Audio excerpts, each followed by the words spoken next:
Hello, everybody. This is myself in comics. Here we have Niobe. It's not Red Niobe. Dang it, Niobe. Larry. We have Larry, the creator of Niobe. We have Sam, the creator of 47 Furious Tales. And then we have Max DeVille from Atrocity Press. What's up? How's it Yes. going? Messages from audience will be displayed here. All right. Yes. So, like, if you're paired, everybody is going to be on this chat from your channels and from my channels. Yeah, and that looks like that's the case too, because it shows that I'm live. So hello. Hello. So I'm not sure if you guys would prefer to like have the chat next to us or not. Yeah, it's fine. Yeah, that's Yeah. fine. Yeah, Coolio. Works for me. Awesome. So Go. we have two Kickstarters that we have right now? That's And right. then one Indiegogo. Yep.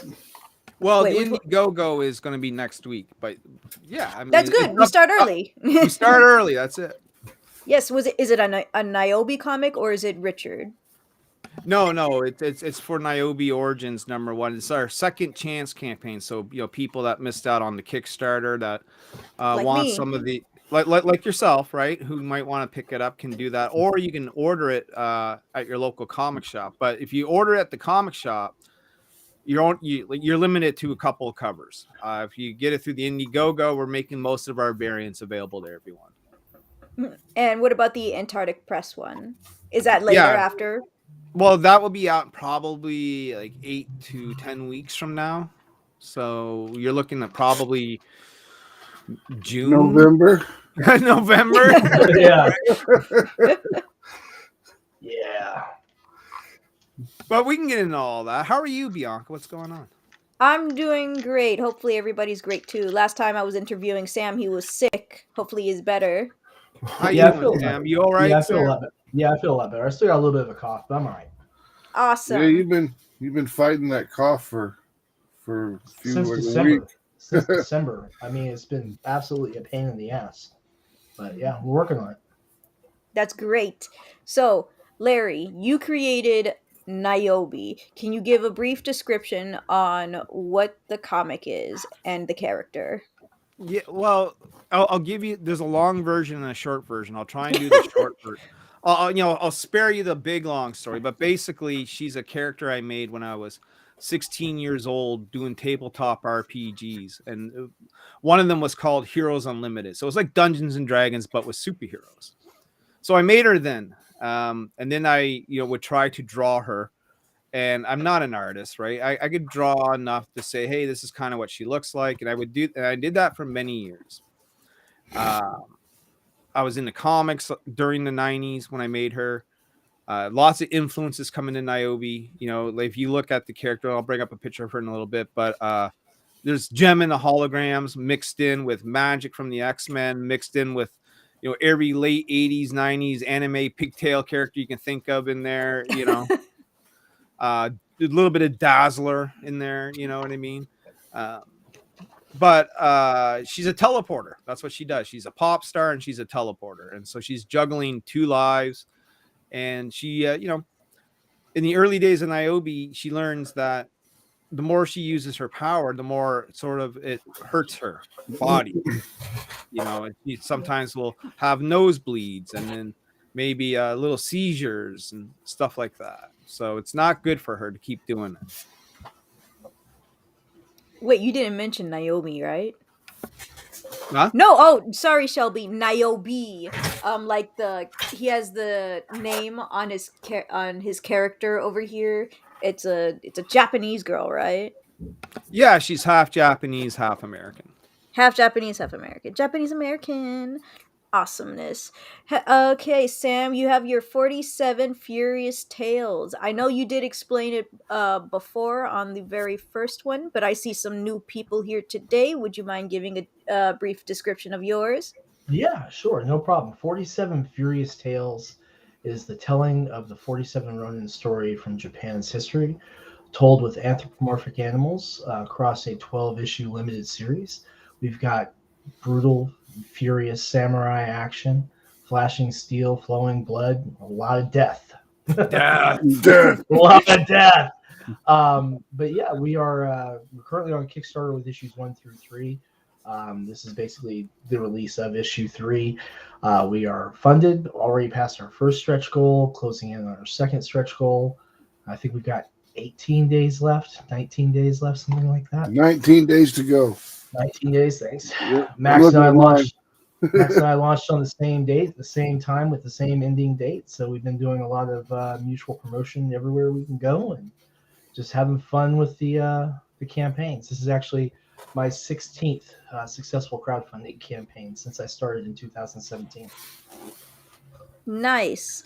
All right, Max, we have yours, which I heard of Niobe comics from Larry. I've heard of 47 Furious Tales from Sam because I've backed him before. Now, freaking bimbos versus zombies from deep space, or dang it. Ninja Bimbos versus zombies from deep space. Space.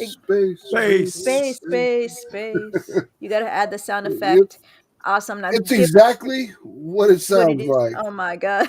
It is You ever a bunch watch really cheesy B movies, Bianca? I mean, like ninjas versus zombies and stuff like that.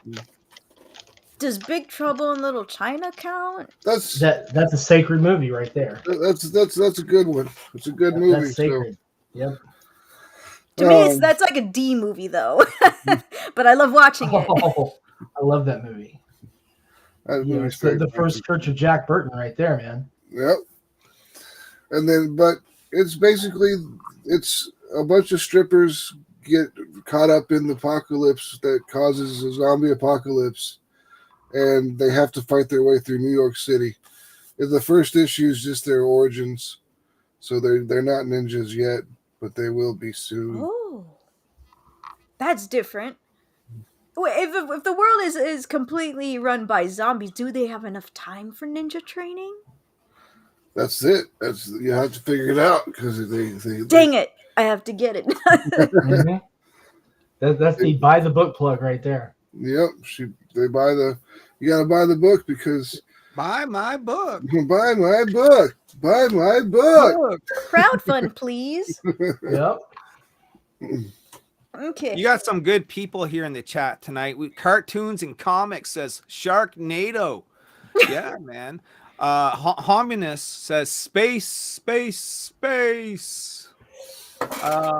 Yeah, so good to see people hanging out here tonight. Yeah. Feel free to ask us questions about our books or the process of making comics. That's what we're here for, and we'll have a good time.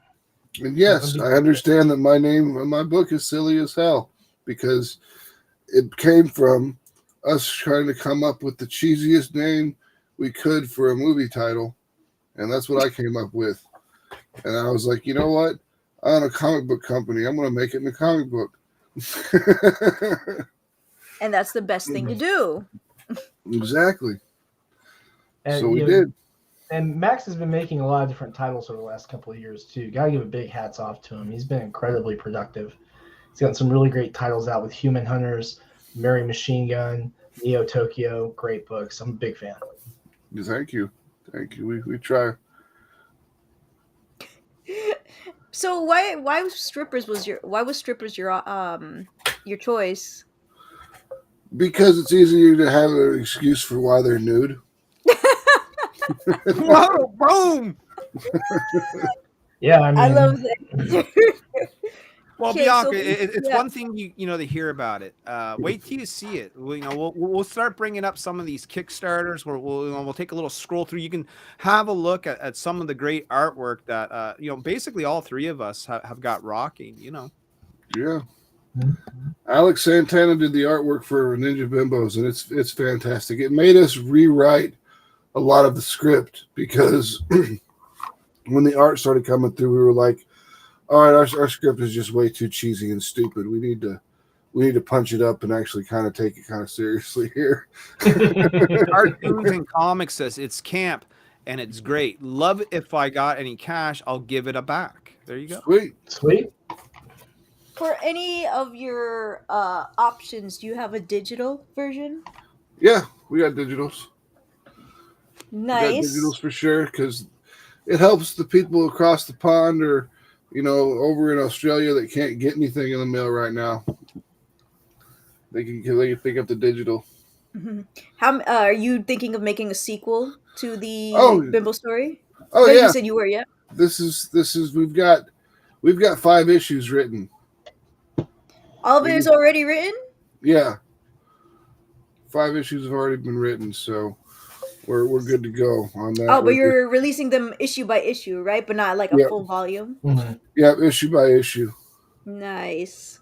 Because if What we do did you- it by full volume, it would take like a year to complete, and then that would just Oh, because you still have to do the drawing and stuff. it would be And cost print costs would prohibitive. be Yeah. huge. The big thing is the art, right? So Yeah. you'll hear people talk about doing these big, huge sort of 80-page, 120-page, 200-page sort of books. The thing is that this art takes time, right?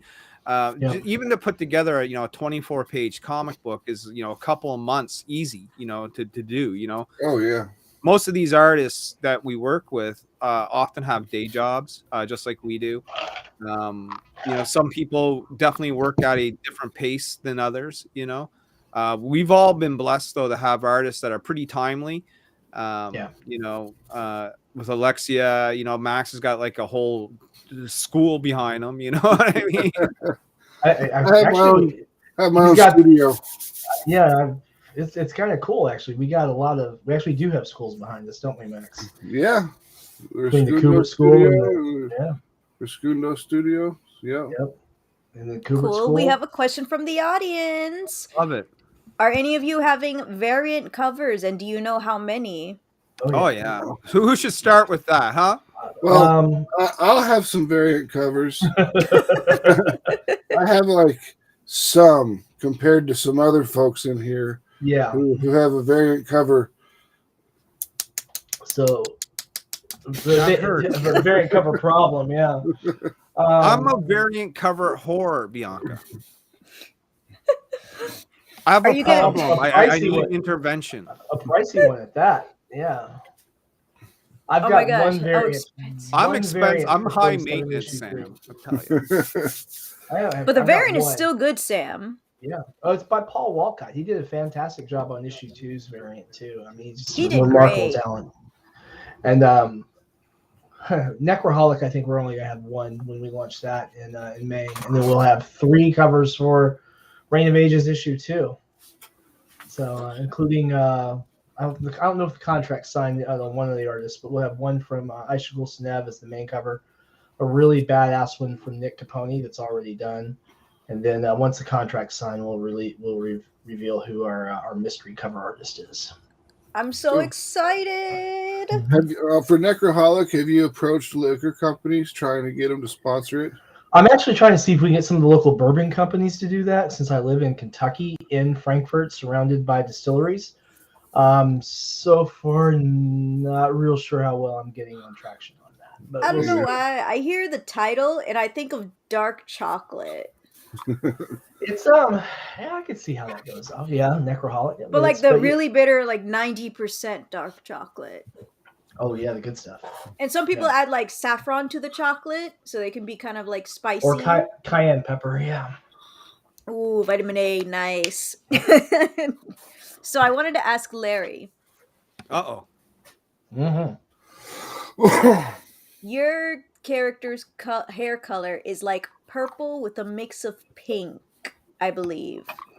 Sometimes. Sometimes. Are you saying it varies? I am, yeah. She's a girl. She changes her hair color. A lot of people draw her. It's not natural. The purple, pink, and black is her primary colors, right? Like when we, most of the artists use that sort of scheme for her, the 3-color scheme. But yeah, she's she's got many styles. She's got many looks. But no matter how we change her up, when you look at her, you'll still go, oh, that's Niobe, So it's just a color scheme. Not No, because you here. like the colors. Here, I'll show you. Here, give me 1 second. Let's see if we can make this technology work here for you. Show my presentation to the viewers. Okay. No. Make it so. Share screen. Let's try this one. Boom.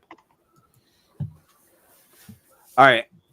Pull this up, Bianca, if you can, and we'll show the people what she looks like. There she is right there. Beautiful.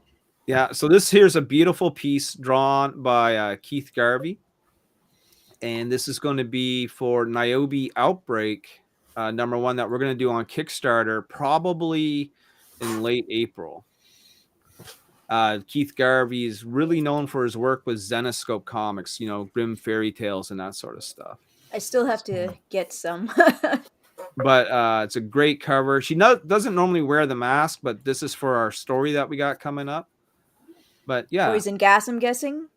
well, it's called Outbreak, so we're doing our own take on a virus outbreak. Ooh.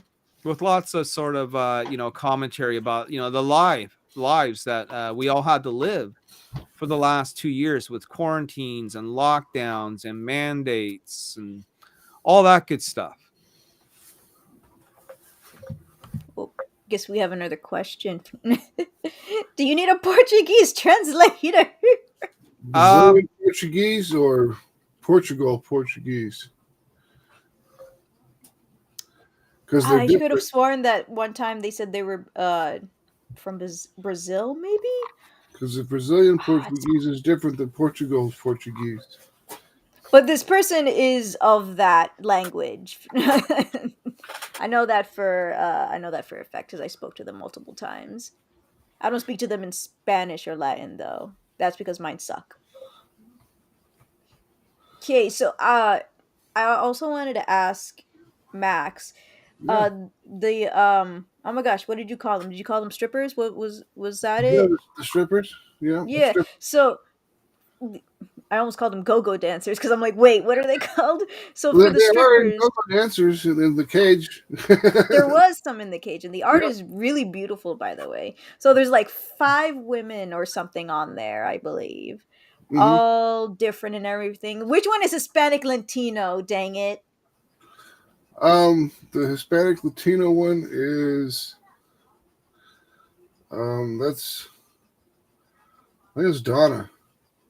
You think it's done? I think Donna's the Hispanic one that's putting herself through medical school and actually literally really is putting herself through medical school by dancing. That actually matches so well. You have no idea. I approve. He is uncancelled now. Not that I would have the power anyway. That's I feel okay. like I should say everything is like very jokey. No, it's I all don't mean good. anything in a serious way. I do like to try and have fun. Me too. I just you guys wanted me to get high, so I got high. There you go. I salute you, sir. First, you have how many villains do you have currently for your character Niobe, and how many more do you think you want to create? Yeah, I'm like Rob Liefeld. I got like 100 of these in me. You know what I mean? I'll show you the newest one that's going to make her debut. Actually drawn by Mary Machine Gun artist Fern Cord from Atrocity Press. Let's see. Boom, boom, boom. So this is Cinder, and Cinder's obviously a fire-based character. She is going to be one of the main villains coming up in Niobe Outbreak. She's no pun intended. She's going to light it up, It's gonna be lit. It's gonna be so lit. It's fire. This is it. This was again drawn by Fern Cord from Max DeVille's Atrocity Press right here. And Fern's done a number of character designs for me. Basically, I'll draw them, I'll hand them to Fern, and Fern makes them, how they're supposed to look. You know what I mean? He makes them good. He makes them good, and he did a great job. Are the Go ahead. wings fire? The wings are fire, yeah. So she manifests them whenever she wants. This is correct. Nice. Yeah, no, she's gonna be really cool. She's a badass. Niobe's got her hands full, but the thing is that I'm sort of creating my own universe, Bianca, and this is just one character of sort of like you said. How many do we got going on? A few. Niobe's got a new friend. Let's see if she'll show up here. Yeah, right there. Oops, right here. So this is gonna be someone who's gonna join Team Niobe. This is a cat call, and no, and she's got like almost like a suit of I want to call it power armor, but I think armor might be little a stretch Yeah. here, I think But- power armor is fine. But it's going to give her cat-like reflexes, a little bit of enhanced strength. She's got, these razor-sharp claws. She's going to be very quick, very witty, a good buddy for Niobe to have. We also have this beautiful character right here. Looks like Rain. I'm playing with a couple of names. So basically, she's going to be the opposite of Cinder. Wherever there's fire, there must be ice. You know what I mean? Oh, shoot. I was thinking water. Well, I have a water-based character. She came actually from Niobe #2 back in 2016 called Avani. Mhm. So she's also making a return. Then we have other characters like Ariel, who was in Birthright, who is a winged angel-like genome. So like wings. I kind of do, yeah. We got a couple of other characters. Let's see here. Sybil, you don't know who she's working for. Yeah, I'm trying to see if she's in here. Who do you work for? Boom. This character here is called Sybil. She's basically a very high level telepath. Think like Jean Grey, Emma Frost sort of level. But she also wears armor to protect herself and enhance her abilities, along with an ancient medallion that was unearthed many moons ago that she wears around her neck. So she's a quantified fucking, oops, sorry for swearing, badass. I can't get demonetized if I'm not monetized anyway. That's a Okay. good point. That's a good point. Yep. Cartoon and comics. Sorry, I'm from Brazil. Speak English, Polish, and Spanish. Aha! I told you they were from Brazil. I knew it. But Hit me up on the Twitter at Mary Machine Gun. If you have a Twitter, Yeah, if you have a Twitter, comics. cartoons and comics, or find a way. You can go to atrocitypress.com and contact us through there too. Email, the best way. The old school email. Because I'd like to talk to you about some translations because we want to translate stuff into Portuguese for Brazil because most of our team is from Brazil. There you go. We Because could you want have, a good artist, you get the Latin, Hispanic, Spanish people. The best art. there's been some really kick-ass stuff coming out of Mexico and Guatemala. Colombia. Yeah, there's been Ooh, Guatemala's next to my mom's country. there's just been a bunch of really good art coming out of like these places, and like you talk to these artists and they're like, yeah, I live in the jungle. And I'm like, what? They're like, yeah, I don't have anything to do all day but draw, so that's what I do. I have a rainforest right here. I'm like, awesome. What do you think of these Ooh, covers, it's Bianca? really cool. What? This one here is done by R.B. White. And R.B. White's done a lot of work for a lot of various companies. He's been featured in Heavy Metal Magazine, Action Lab Comics, Zenoscope Comics, Dynamite Comics. He's done some covers for Vampirilla recently. And he's been with us since the early days of Niobe. These are just a couple of sketches. This here is done by Courtney Rose Dameron, colored by Dan the Man Olvera. I love the shiny jacket on that. This here is a fun piece that Ben Dunn drew, featuring Niobe and his characters from Ninja High School. That's done by Sean Fournier. We've seen these. Keith Garvey. Greg Bo Watson. This is actually going to be our Indiegogo exclusive cover. So when we go to Indiegogo next week, we're giving the Indiegogo backers their own cover, right? So you can only get it if you back us on Indiegogo, and this will be the cover that we're offering there. That's just the book I picked up. That artist, Greg Will Watson, keep an eye on that guy because he's going places. Absolutely. Everyone's going to be using Greg Bow for a long time. Oh, I forgot about Richard. Did he want to answer any of these questions too? What's up, brother? Oh, for me, not much. I'm not a comic book creator Yet. I'm actually a retro gamer. I focus on pop culture, video games, and culture as a whole from the early 80s until the early 2000s. Ooh. Yeah, I'm exclusively on YouTube, and I'll be doing some live streaming on Twitch. So, Product placement. yeah, folks who want to, check out my work, you can go to youtube.com/c/retro game warrior. On Twitch, catch me on twitch.tv/EQ Gaming. And, join in the community, have fun. I've also on Discord. So folks want to find me on YouTube, put a comment. I'll send you an invite for my Discord. Damn, man. I that need was all of your links.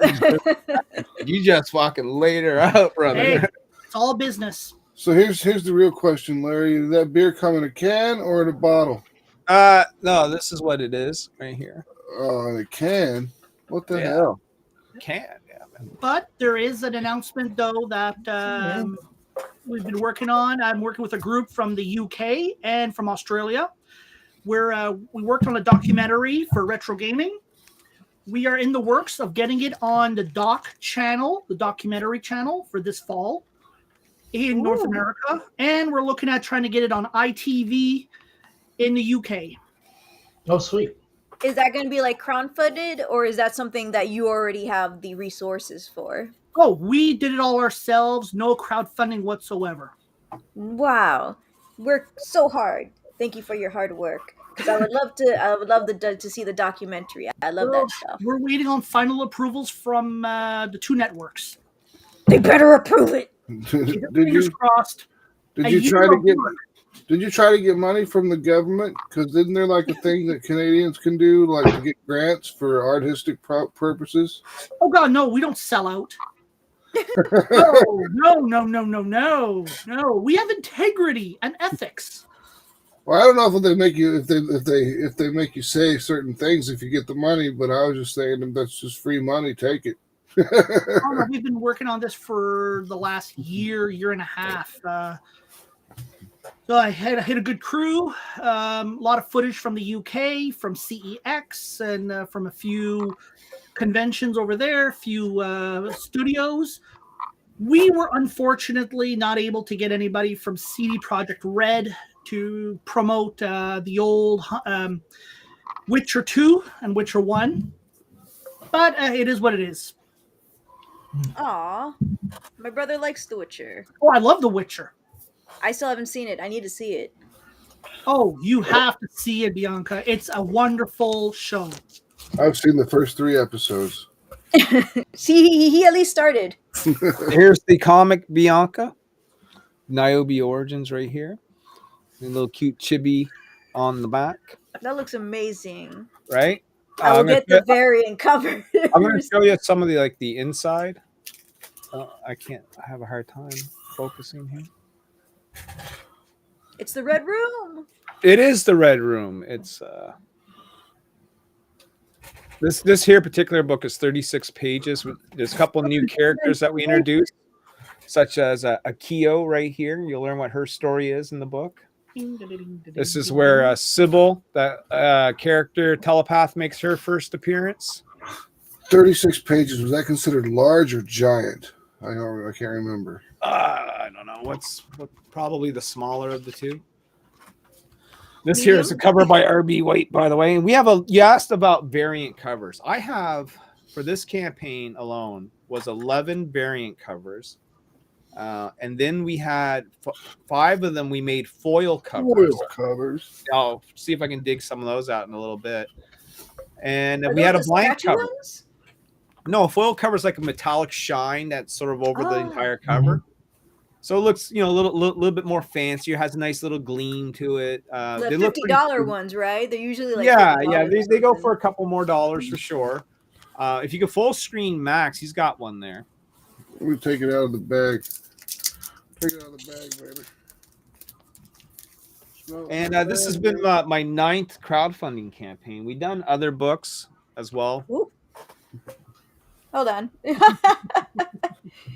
There we go. There you go. So it might be hard to see on camera, but there's a nice metallic shine. They definitely look awesome. Oh, look at that. I keep forgetting about that. So that gives you an idea. That is the ad that Max put on the back of his book for me. And that also has the hollow foils, what we call it, treatment. So they look really nice. Yeah, What's the comic he's holding? I'm pretty sure he said it before. Human Hunters. Yep. Human Hunters. Oh yeah. Do they just dislike humans because they're not humans? No, they're bad humans. Like What? in the Human Hunters is about the famous monsters like Frankenstein's monster, and we have, instead of the bride of Frankenstein, it's the sister of Frankenstein. Do we have the Wolfman? Yep, the Wolfman is in there, Jason. Oh, I love the Wolfman. And we've got the vampire guy. We've got it all. The vampire guy. Dracula? Well, we don't call him Dracula, but he's Is a it because vampire. of what's it called? No, I mean we could call him Dracula, but we just didn't. we went with his brother. And Dracula has a brother? Yeah. Vlad the Impaler had a brother named Radu. Nosferatu? Ominous. I love Nosferatu. No, I haven't seen the movie. I just like how he looks. His face is weird. Max But von we're- Schreck. Which Yep. one? Max von Schreck. All right. Time for questions for Sam. Sam over here. Oh no, yes.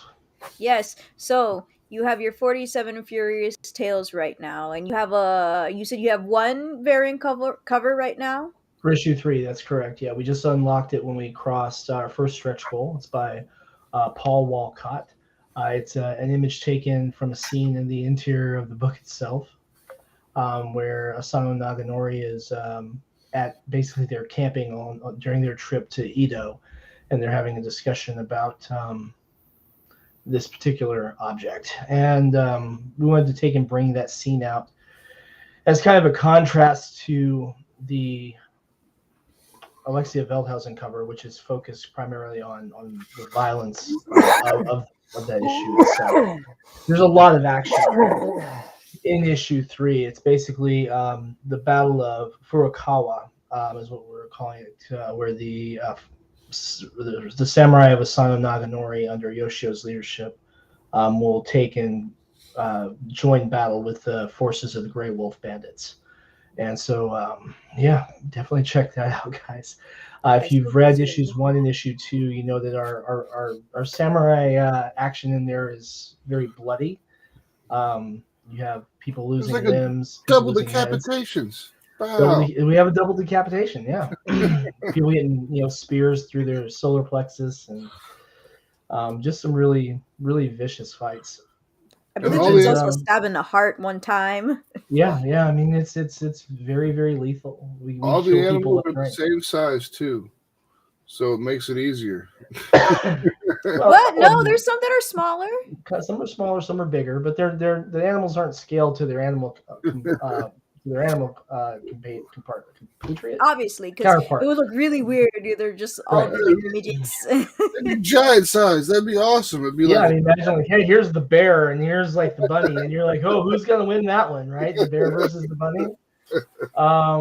It's But the bunny, yeah, obviously. obviously. quick, because he's too quick. The bear can't move that fast. Oh, you'd be surprised how fast bears can move. Oh, man. they can move Yeah, fast. they're scary. Alligators yeah. and hippos too. And we just we've been telling the story one book at a time. We're gonna get issue 3 out. We should be shipping that in April, and then we'll be doing issue 4 later this year. If possible, I'd like to get issue 5 out, but I think realistically, it's probably going to be next year before we get 5 and 6 out. With some of the projects we have in development and some of the things that are going on in the background, I have negotiations that are ongoing on a particular licensing agreement I can't really talk much about right now, but if that goes through, we'll be adding another title. Fingers crossed. But that one will begin rather than single issue floppies. We'll start with a 60 page graphic novel. So Oh, nice! I'm so excited for this. Well, after this, are you just gonna focus on Rain and what was the other one? Necromancer, we've got 47 Necroholic, Reign of Ages. Necroholic. I've got the Snope Omnibus Volume 3 and Volume 4 to get out, as well as Dungeons and Dames for 2022, which is basically a project where we take contributing artists and we put together these art books that are basically a collection of fantasy themed pinups, and we put those out, and then basically we divide the proceeds from the crowdfunding and everything amongst all parties involved equally, and then all remaining copies left over between all the parties equally. Basically, it's a benefit for all the artists. And then all the digital sales already have, since we do them through drive-through, we set up royalties that divide all royalties equally between all the contributors. And you said you had an omnibus. What was that? What was that one called? The Snope Omnibus, we're going to put out Volume 3 and then hopefully Volume 4 as well. And basically what that is a D&D source book where we take and we combine stories and character stats and character illustration pieces and put them together in these cool little books. They're about 60 pages each. Book 3 should have been out back in the early part of the pandemic, but it's been postponed for a couple of years. Pandemic. Well, the pandemic coincided with it. There were some other things that were going on in the background too that kind of led to it being. No. Oh, just behind the scenes. Behind the scenes stuff. There was one of the things that happened with the pandemic is we had a sudden lack of conventions to go to, which was someplace where I was actually seeing a lot of my main revenue from book sales, and so had to push more onto getting onto store shelves. And actually, the pandemic was really good for me for that, because we're now in 35 different retail locations and working on more. So if your local comic shop doesn't carry Sinopa books, have them reach out to us, and we can help get them on the shelf. Come on, guys! Don't let your comic book shop be a loser. Let them contact this guy. Yeah. The fun part is that the shops actually usually make more money with us per book as far as percentage wise, because we have a flat 50% retailer discount. So it's literally, instead of having to take the guesswork out of their how much we're going to order this week, what's our total discount level from Diamond, and all that. They say, hey, we need Snopa books, and we talk, we figure out what they need. I invoice them, they pay it ships the next day. Nice. Anybody coming to Florida? I need some excitement over here. There's books in Florida. Right now we're at the Collective. We're also at Cowabunga Comics, and there's a couple other shops that we're working on getting into at the moment in Florida. Yes. With one in Pensacola, and then the other I think might actually be the only one in this town, so I'm not real anxious to aim that one yet, but hope to get into those pretty soon. And I know they're going to be far from me anyway. I was in Orlando and picked up this one from Gods and Monsters. I understand Larry actually recently got his Rain copy. What'd you think, Larry? Did we lose Larry? Larry's missing. Oh, I'm sorry. I'm here, brothers. What's up, man? Oh, there you go. Anyway. Everything's fine. Everything's good. Okay, cool. Anyway, Larry, you got your copy of Rain, right? It came okay. It's in my book bag with Max's book. It was meant to be read at work last night, but we were busy, so I didn't get to it. Oh, I got you. My bad. But yeah, I'll pull it out here in a second. I just have to go in the other room and fetch it. You actually had to work. Yeah, it's strange, right? Every day, man. But speaking of books being in stores and on shelves, I just want to show this off very quickly. Yep, that's what I just showed. Oh, did you? Yep. You should be able to find this still on the store shelves, maybe hanging around if you're lucky. This is Exciting Comics number 17. Great cover by Randy Green, known for his work on Witchblade and many other books. So you can get Niobe, my book, at your local comic shop through Diamond.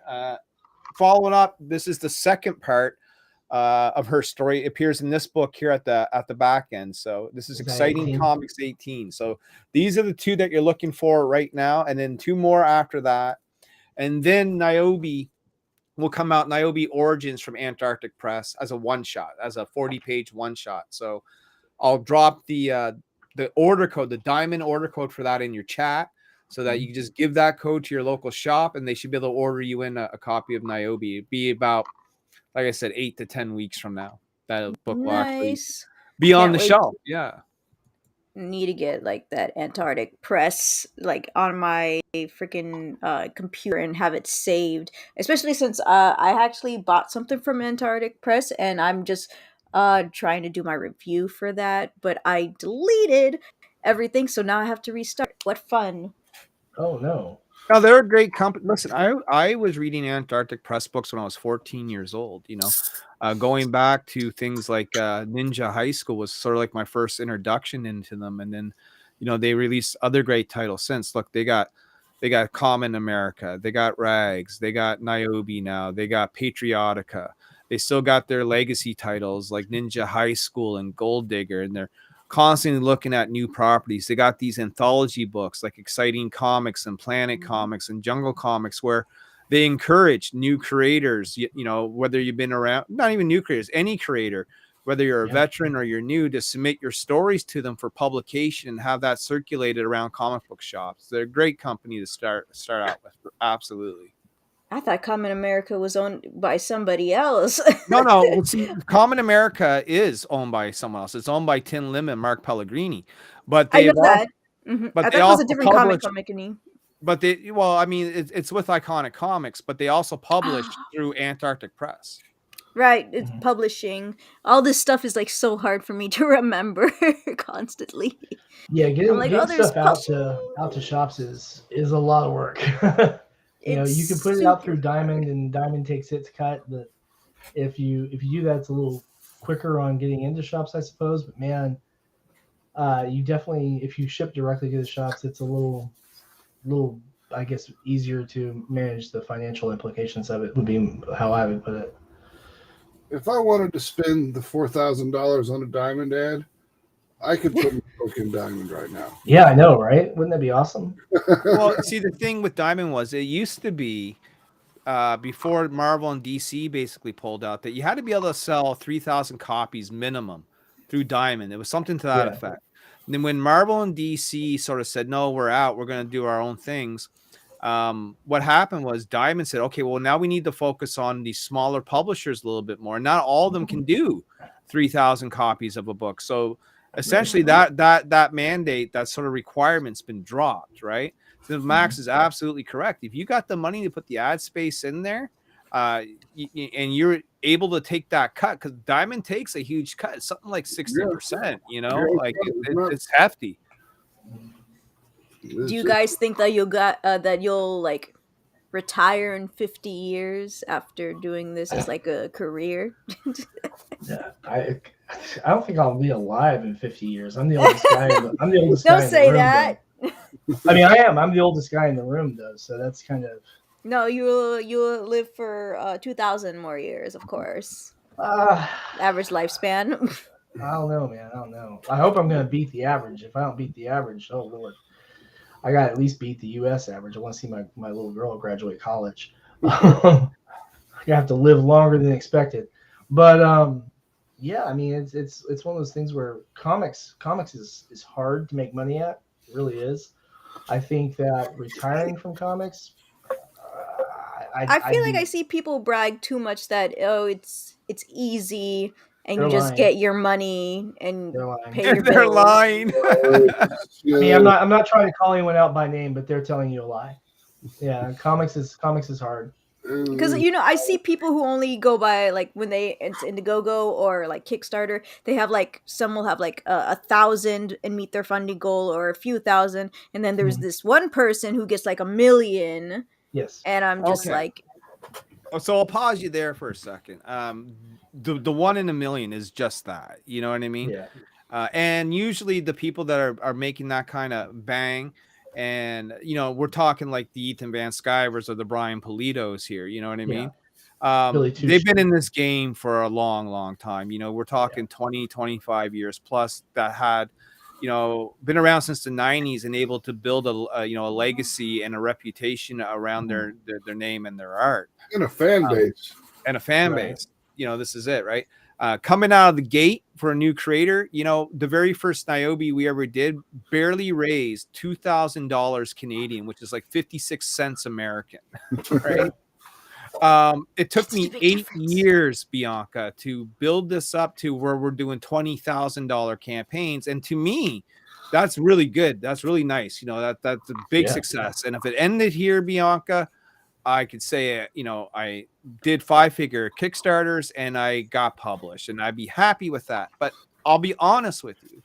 To me, this is just the beginning of Niobe as far as I'm concerned. It feels like we're just sort of like we've been running down that runway, and finally there's just a little bit of wind that's underneath the wings that's lifting the plane up a bit, and so we're going to push hard. We're going to push harder than ever before. We're looking at this as, we took our first baby steps, and now it's time for us to sort of start walking. And then soon after, it's going to be time for us to start running.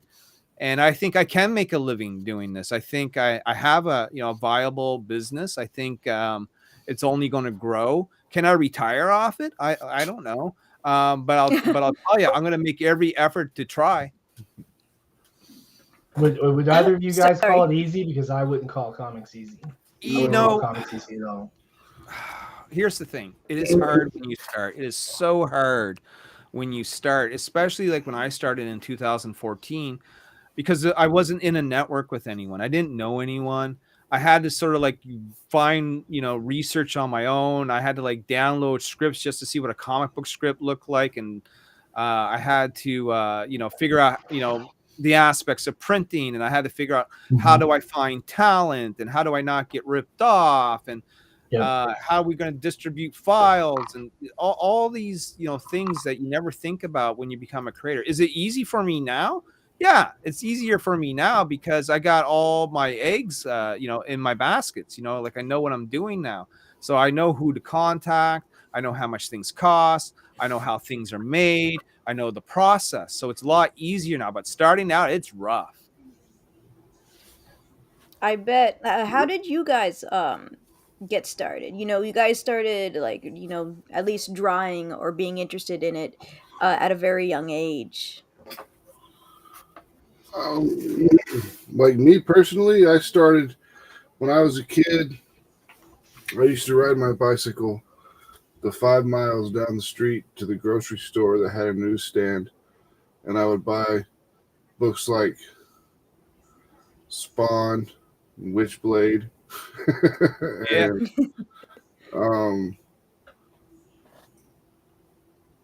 Spider-Man, just the stuff that was available at the newsstand there, which was only so much. They only had like a little section, unless you were really into like Superman or Archie comics or something. You were kind of just stuck with what they had, and what they had wasn't much.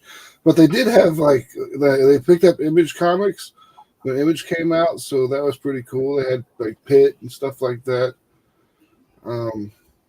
But that's where I started reading comics, and then I just read them and collected them for 20 some years. I edited a zine for 4 years called Nightmare, and it was pretty cool. That's where I got the writing and editing chops. But then other than that, I just one day decided, you know what? I was talking to my buddy Hart, and I was like, hey, can I license Bill the Bull? Because I want to re-put it out. He was like, no, I don't want to do that. I'm like, okay, I'll just start my own publishing company and make my own books. And he's like, that's the way to do it. Yep. So like, I remember I always read comics since I was a kid. I mean, I can remember, when I was 4 or 5 years old, and I would be, down at my grandfather's gas station working down there, and he'd give me a couple of quarters, and I'd go across the street and get a comic from this little shop that was there.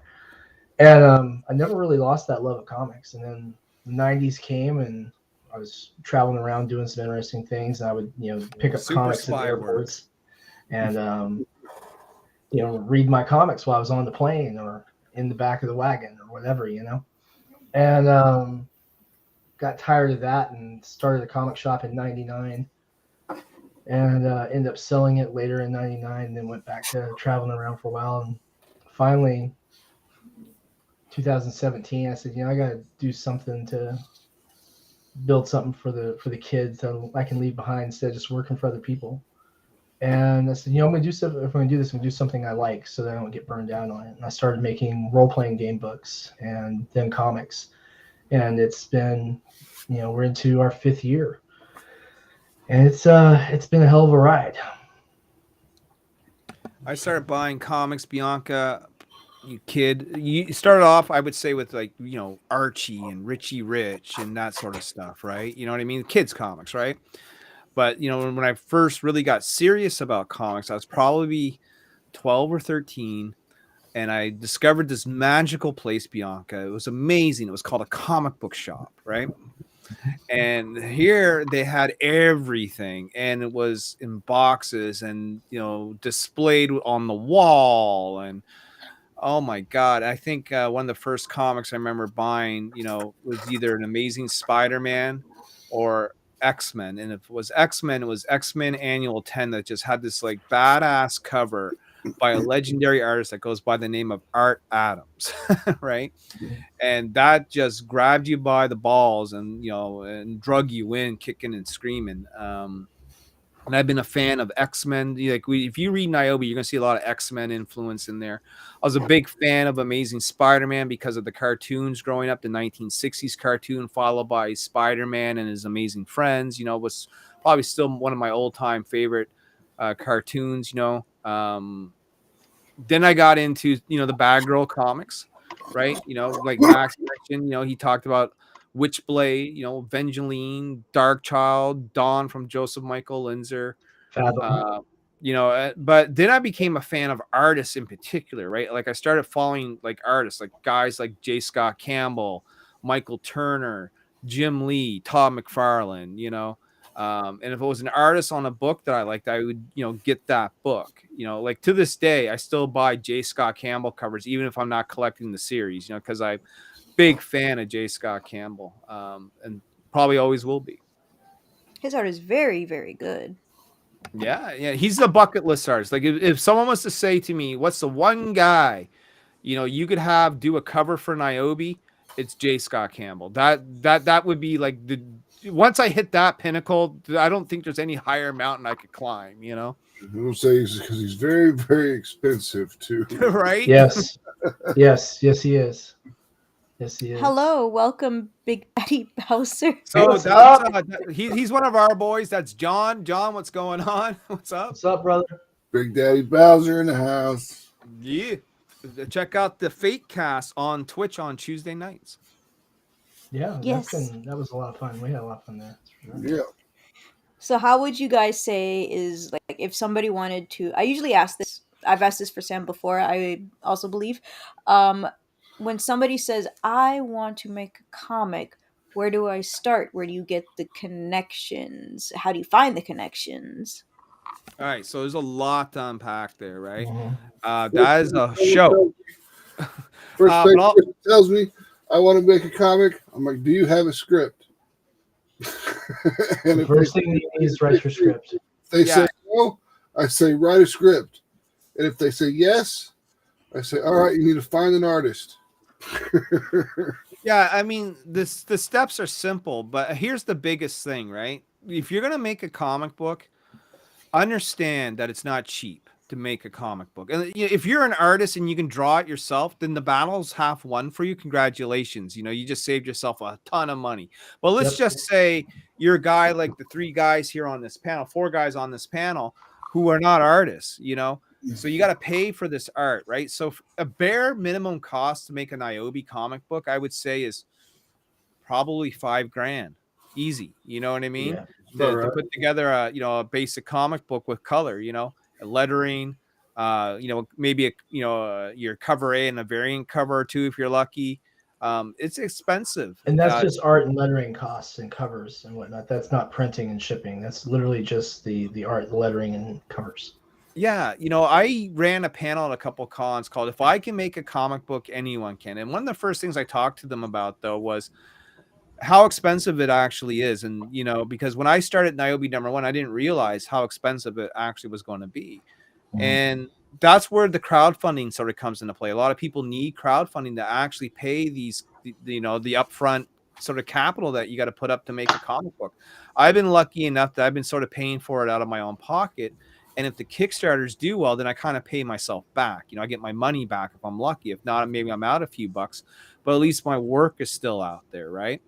And it can only grow, and it has grown for me. I've been very lucky that way, but it is expensive. That's and if they get scared by the costs, then maybe they're not that serious. Like Todd McFarlane gave this great speech. He says, if you're gonna let a couple of grand stop you from pursuing your dream, then I don't know what to say. Like that he said that'd be the dumbest thing to let a couple of grand stop you from potentially being. He said millions. So let's not kid ourselves here. No one's going to get that, right? Unless you're very lucky. But he used Robert Kirkman as an example because he was right beside him. Robert Kirkman was the guy that made Walking Dead, right? That guy went into credit card debt to get that book going. And look where he got to today, Yeah. But, man, for every Robert Kirkman, there's 10,000 other dudes. Yeah, there's us. That are just in credit card debt. Yep. Steps: have one script, inverter, artist, reviser, editor, penciler, colorist, reviser again, editor, publisher, printer, distributor. Yeah. I mean, it's not wrong. I mean, it's, you can do these things in the various orders, but yeah, that's basically it. You know what I mean? Well, every time somebody says a script, I think of like a movie script that's like 50 pages.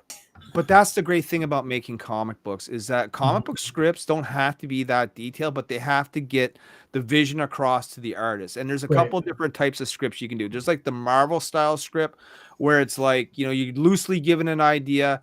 You're not telling the artist how many panels. You're just telling them what you want to see. The artist puts it together and you put in the dialogue after. Then there's what's called the full script, where it's what I write. I'm telling the artist there's 5 pages to this panel. This is the camera shot in this panel. This is what I want, and it gets really detailed. But you don't have to write it like a novel, right? It's more like a play, that you would do at a high school, maybe slightly elevated.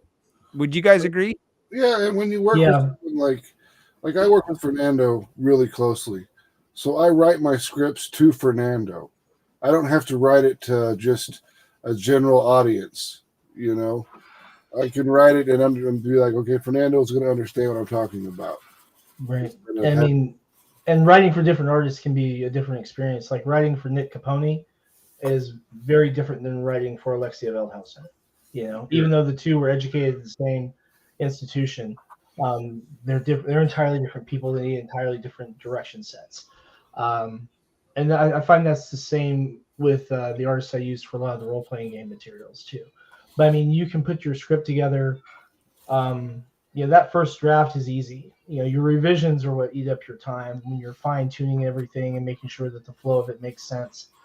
And even then, a script for a 32-page comic is maybe 15 pages. Yeah, I mean, I have a page per page of the script. That's how I do my scripts. Mm-hmm. But that's just how I do mine because I do them the old Dark Horse way. Oh, I gotcha. How does Dark Horse do it? Scene 1, panel 1. Oh, they do that? Yeah. That sounds like a lot more work. Right. And see, mine say page 1, panel 1, and then there's a description of what's in the panel, and it's usually just 3 or 4 sentences. And then anything that's narrative in there is below that. But I can fit that in so that it's, all the panels on a page are usually easily accommodated. I usually get a couple pages in because I usually don't do more than usually don't have more than 4 panels per page, usually. And we do usually at least 1 splash page per issue. Do you guys recommend? Go ahead. I'm sorry. No, go ahead. Go ahead. I was just going to, you mentioned splash pages. I'm like, it's like a staple of Niobe now. We always have to do a double splash page in every book. You know what I mean? What's a splash page? A splash page is like, you ever, Like that. One big picture. Yeah, one big picture, you know, that usually happens during a big event or part of the book, right? Maybe it's a character reveal, maybe it's you know, a big bomb going off, and in the whole panel is just a building blowing up, or you know, something like that, right? I like those pages. Right, and so a double splash page would be like you open the book, and it's like both pages when you open the book is this one giant panel. You know, the thing about, you know, writing comics and doing panels is you got to understand what a size of a panel means. Usually the bigger the panel, the more time taking place. If you read a comic book and there's like 7 panels in succession, that means action's going down fairly quickly. You know what I mean? Mm-hmm. Exactly. But when you've got a bigger panel, people spend more time absorbing the art on it. And so Correct. you've got more room for your artists to play in. But the one thing you have to do as a writer is make sure space between gutters, the gutter spacing. That means if the closer it is, the faster the action is. I didn't know that. Mm-hmm. I learned that just the other day. Have you guys ever gotten any like because you know, when you hear or when you see or when you read these comics or whatever, you're like, this looks amazing, I read it, it's amazing, how can anybody have like any problems with it at all? Have you guys ever had like any criticism for like whatever you did, like but not like controversial criticism like, oh my gosh, her boobs or something like that, like story I called out for not being Japanese once. That was fun. You know, you're not Japanese. Oh my god! I'm not Japanese. I got called out for not being Japanese once. That didn't last too long.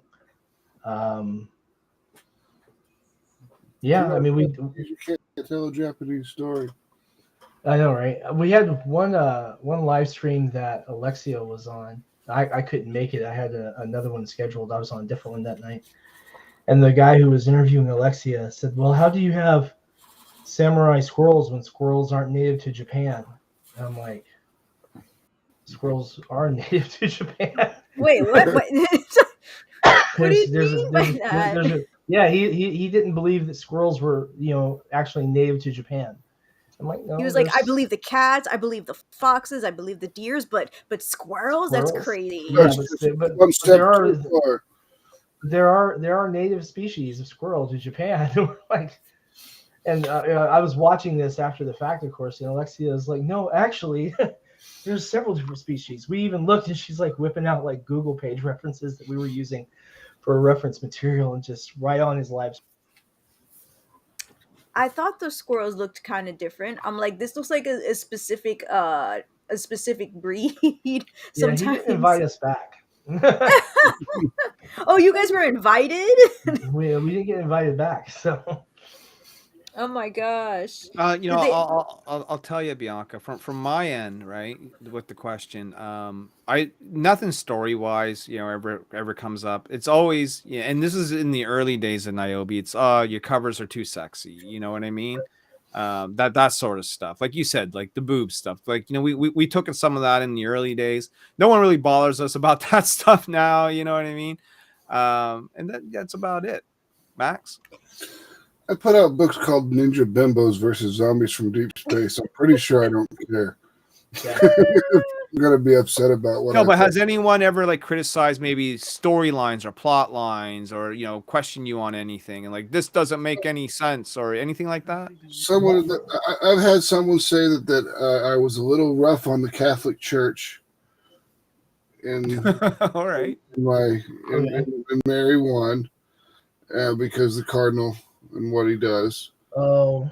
Well, I mean, is that in really the Bimbo zombie book, or is this another book? No, this is in Mary Machine Gun. Yeah. That's our flagship property, I guess you would call it. Really? They associated the Cardinal with the church? That's more telling on them than it is on you. Yeah, I know. And I just went back to the old Bill Burr joke, and I was like, don't you think the Catholic Church took it a little too far with those children? It's always both sides. One side always has to make a complaint of some reason. You Bianca, know. you want to take a look at some of these Kickstarters? Yes, please. So what we'll do then, I guess, is we'll each take a turn. We'll show you what we got going on, and show your audience what's up. You know what I mean? Yes, I'm super excited. Here, I'll share first because mine will be fairly quick, and then kind of get the gist of what we're doing. So this is my Kickstarter that's already done and gone, but basically my Indiegogo is going to be the same thing, with an extra added cover. But we have cover A by Juan Antonio Altaveras, cover B featuring our new character Sybil. Like I said, she's quantified badass. I'm going to make this cover available. This is our cover with CB Zane featuring the Mighty Might, one of our crossover covers. This is a J. Scott Campbell homage, by the way. Yeah, I love that one. We have Joel Souza, who brings the Darwin Cook Batman animated style to Niobe. David Fott, another J. Scott Campbell homage. Matthew Weldon, a Punchline fame. Antarctic Press has done a cover for us. This looks really great as a foil. You guys got to check that out. I'll make that available. This will not be available, I think, because we're going to do this one with Antarctic Press. So grab that one with AP. This one will be available. Luigi Terrell doing the homage to Catwoman number 51 from Adam Hughes. Yeah. No, that's a cool one. That one also looks really nice as foil. RB White, we talked about him. I showed that one earlier. Chris Enott of Image fame, Image Comics. Chris Enott doing a whole ton of covers for Image right now. Courtney Rose Dameron. This one here is also through Antarctic Press, so you'll get that one through Antarctic. And then just some of our preview pages here of a little bit of the art. Like you said, the Red Room, Bianca. You know what I mean? Yes. The Murder Room. The Murder Room. We'll have stretch goals. We'll have cards. We'll have stickers, bookmarks. It'll be cool. It'll be fun. This is coming. I'm hoping to launch this live on Monday or Tuesday night. Whenever I get the page finally finished and built, we're going to launch. We're going to have combo packs. We're going to offer some of our earlier work as well. So the original art sold, right? What's that? The original art got sold, right? Oh yeah, this is the old Kickstarter, right? Yeah. Okay. Yeah, that's all gone. But this will show you what the Indiegogo is basically going to look like, because a lot of this stuff is going to be there. Cut and paste, basically. Exactly. So this was a cool card we did with CB Zane. It was I actually have a bunch of these left, so you'll probably get one in your package. If this is our bookmark from Courtney. These are our Chibi stickers that we're going to have available. This never happened. They didn't have the materials for the coaster. That was sad.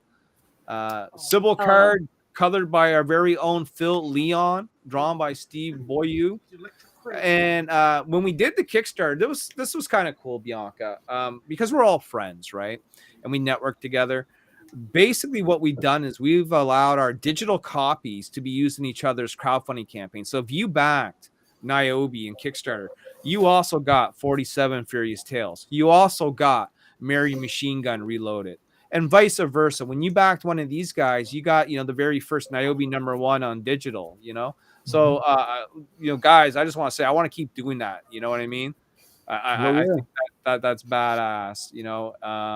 And then we ship in Gemini mailers. I've gotten nothing but compliments fulfilling this Kickstarter.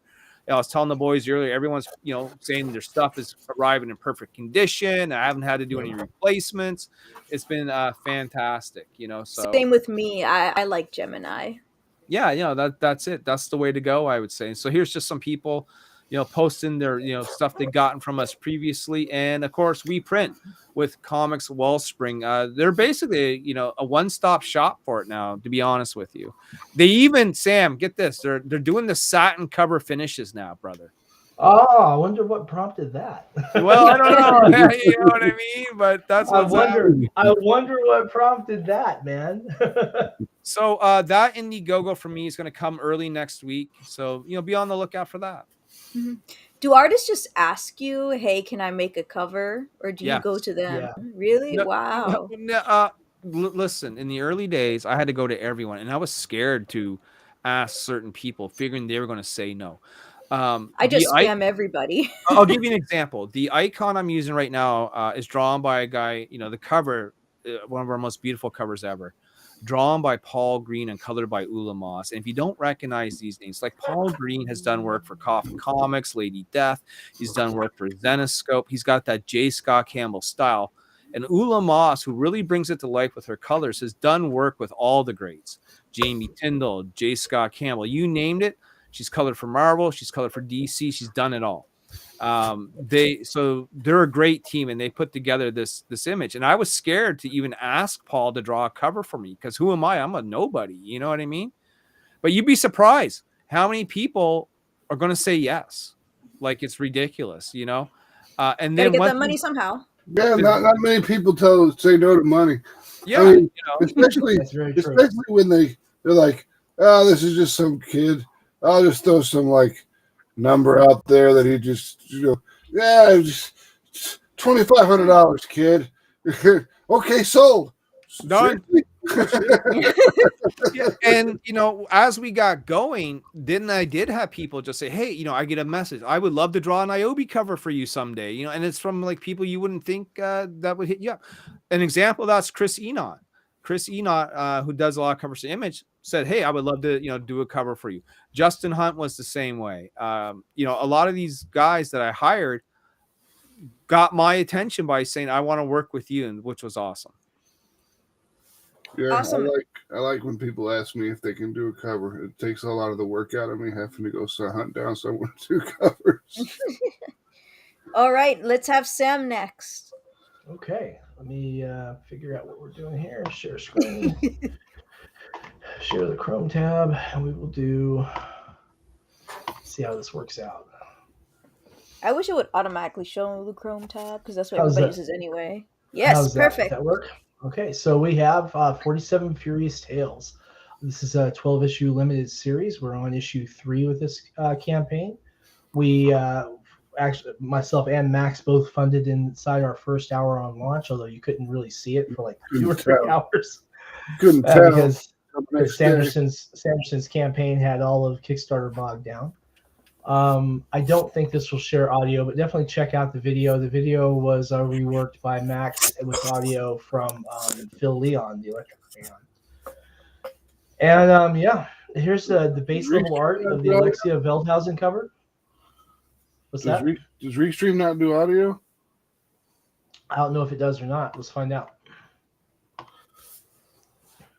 Let me know if you guys can hear this. Yeah, I can hear it.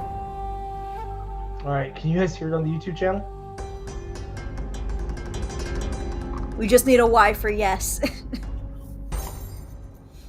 Or an N for no. For 300 years, the story of the 47 Ronin has resonated throughout Japanese culture. 47 Furious Tales brings this epic to life with fierce samurai action and anthropomorphic animal characters in a beautiful 12-issue limited comic book series. Thanks, Ominous. Now, after 2 successful campaigns brought you issues 1 and 2 to the world, we bring you issue 3 with 24 action-packed pages. Journey with us into the past and experience the beauty and ferocity of the age. Yoshio leads the samurai of the Eiko against the brutal bandits of the Grey Wolf, while Lord Asano makes his final faithful voyage to Edo. All is not ceremony and sake, for the life of a samurai is one steeped in war and death, honor and duty. Steel flashes and blood flows in 47 Furious Tales issue 3.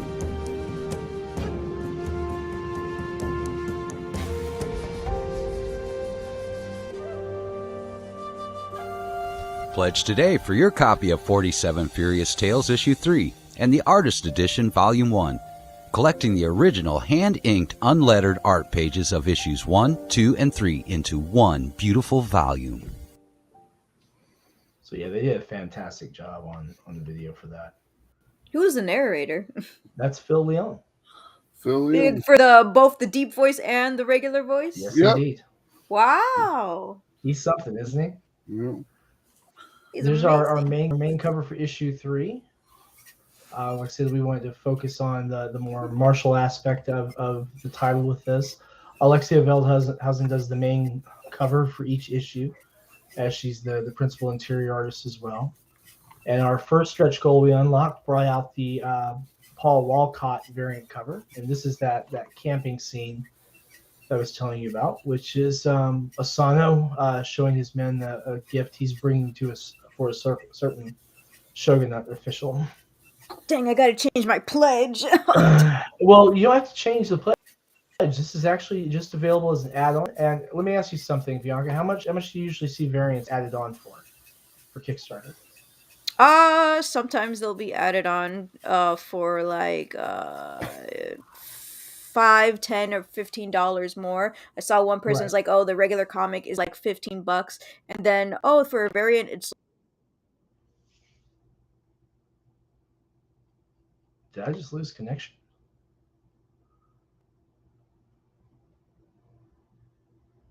Can you guys still hear me, or did I lose? I hear you, brother. Can you hear me? I can hear you. Welcome Bianca, to Rebel Comics tonight. Bianca has disappeared.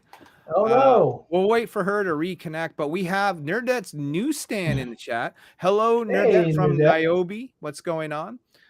We're here with Samuel L. Quinton, Max DeVille, and myself, with Bianca and Retro Game Warrior Richard here in the house tonight. Let's see here. Cartoon and Comics says, need a boy. What? Need to buy, I think that's what he means, a Google card to support these projects. Hi, Bianca. Welcome back. Hey, Bianca. The anxiety I just had. You okay? I don't know. Right? There's nothing wrong with my internet connection at all. I have full bars, and then they told me, oh, there's trouble. There's bad connection. I'm like, what do you mean? Oh no! And then it took me out. You should send Nerdette the link. Let her come in and join us. Yeah. Can I send in that much people? Oh yeah, of course you can. Yeah, probably. But yeah, you're right. Whoops. Though. This add-on is only $5, and then an extra $1 to help with the shipping difference. Oh, that's fantastic. Yeah, it's easy. But wait, why would I need 2 comic books though? We just added it as an add-on instead of a separate tier. Oh, okay. Yeah. So sorry about that. I must have missed that when they kicked me out. Oh yeah, it's as add-on, so easy peasy, easily done. And then this is our cover for the artist edition, which is all the interior art pages, unlettered, the original inked pages scanned and brought in. And then also several of the original character design illustrations. It basically comes in at 92 pages. And so we're having that perfect bound and putting that together. And that's the actual inked layer of the original cover for issue 1, the very first cover. A little sample of what that inside looks like. And we are revealing color pages beginning this week. And so this was the first color page we revealed from issue 3, where the bandits of the Grey Wolf are assaulting one of the villages in Aiko. And we have our villager trying to flee. More on that story soon. A little foreshadowing of how that turns out with the Grey Wolf bandit chief and some of his captives. And some scenes from the campfire section where Asano is talking to his men on his trip to Edo. But yeah, it's been a fantastic campaign so far. 107 backers already. Really, really happy to see that. Looking forward to reaching our next stretch goal and hoping that we can actually push all the way through all of them. I did have kind of an unofficial stretch goal at 7,000, which was our original goal for this campaign when we first tried to fund it. At 7,000, I'm doing shots on live stream. We'll see how well that and I'm going to join them. We'll see how well that turns out. Hopefully we get smashed drunk live, you know? Yeah. The best kind. Yeah. And say, hey, for every, we should do like, go ahead and just start doing shots, and when we get too drunk, say, okay, now it's one shot for every $100 pledged from here forward. Go.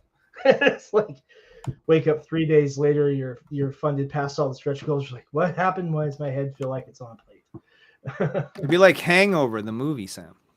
I've never seen was just going to say that. I've actually not seen that one. It's sad enough. Kind of like Weekend at Bernie's without the corpses, right? This is it, brother. Yeah. Awesome. Yeah, 47. But you know 47 Furious Tales, Bianca. You're a backer of Sam's, correct? Yes. So tell us what you think of the book. I mean, you've had it. You've you've got a chance to read it. I know you're a big fan of Sam. So lay it on us. Right. So I didn't because I know of the 47 Ronin, but I've never read about them. I've never watched the movies, I just know of them and that everybody says they're cool because, samurai and all that stuff, and I love samurai too. So I backed it also because I love animals, which, There you go. why, Niobe. Yeah, no, for sure. I mean, did you like the book? Did you dig the art? What did you think of the I feel of did. the I cover? loved it. It's like I hope I'm not echoing. So like the art is like it's almost simple, but it shows so much, right? And then the story is easily understandable. But for some reason in my mind, just because it had animals in it, I thought it was gonna be for like a young teen audience. Yeah. And then I was like, oh my god, we disillusioned that real quick, didn't we? And I'm like, this is better than I thought. Yes. For those of you who haven't seen some of the interior art, this is actually one of the 11 by 17s we produced from art from issue 1. So you can see that there's a lot that goes into these pages. Oh, we have a question. How hard is it to coordinate a comic right now? Define coordinate. I think probably one of the biggest challenges going on right now is honestly with printing, and that's getting much easier to handle. But your regular coordination with your artists really hasn't changed much. The internet facilitates a lot of that, so that's not too big a deal. And yeah, I love the Akira Kurosawa movie concerning the 47. Actually, I borrow some of the techniques he uses in his classic samurai stories in the way I write 47 Furious Tales. Like we have a lot of panels that are silent, so that really it's just the flow of the art drawing the eye and telling the story, much as you see in Akira Kurosawa movies, how sometimes there's whole sequences that don't have dialogue for a couple of minutes. And the only sound you hear is maybe the effects of steel on steel, or you hear, sometimes even just the wind on set. Everything else is just filled in with the action. And we've done a lot of that with 47. And this is why I can't speak. I'm not as eloquent as every other person when they say, well, how did you think about it? I like it. Exactly. Only the wind. Cartoon and comics, you hit it right there, man. But that's all that matters, right? You see something and you like it. That's it. I mean, that's the bottom line. And we hope that whatever we put out and produce, that y'all dig it and like it, of course. Yes, now, next we have Max's. Yay! I want to throw in one thing, too. For this campaign, if you're in the United States or the territories, the shipping is already factored into the pledge tiers. If you're outside the U.S., we do have international shipping available. We are currently not able to ship to Russia or the Ukraine. There's a couple other countries that we can't ship to for geopolitical reasons. But mostly we can get to, I think, all but 12 countries in the world right now. So we've got that accommodated. And if you want it shipped, whether it's to Portugal or Brazil or Japan or South Korea, we can get it to you. Nice. Sorry. I want to buy stuff from the Ukraine and have it. I'll ship it to the Ukraine. Now, if it gets there, I don't know. Right. That's the only problem with shipping to the Ukraine is you can't guarantee that it gets there, Same thing with Cuba sometimes. Yeah. I mean, the weird thing is I have Russian backers who usually pledge these campaigns. Like I've got one guy, he usually pledges the campaigns, and then he disappears for a couple of years because he keeps getting arrested and thrown in prison. He keeps protesting against Putin. Buying your books?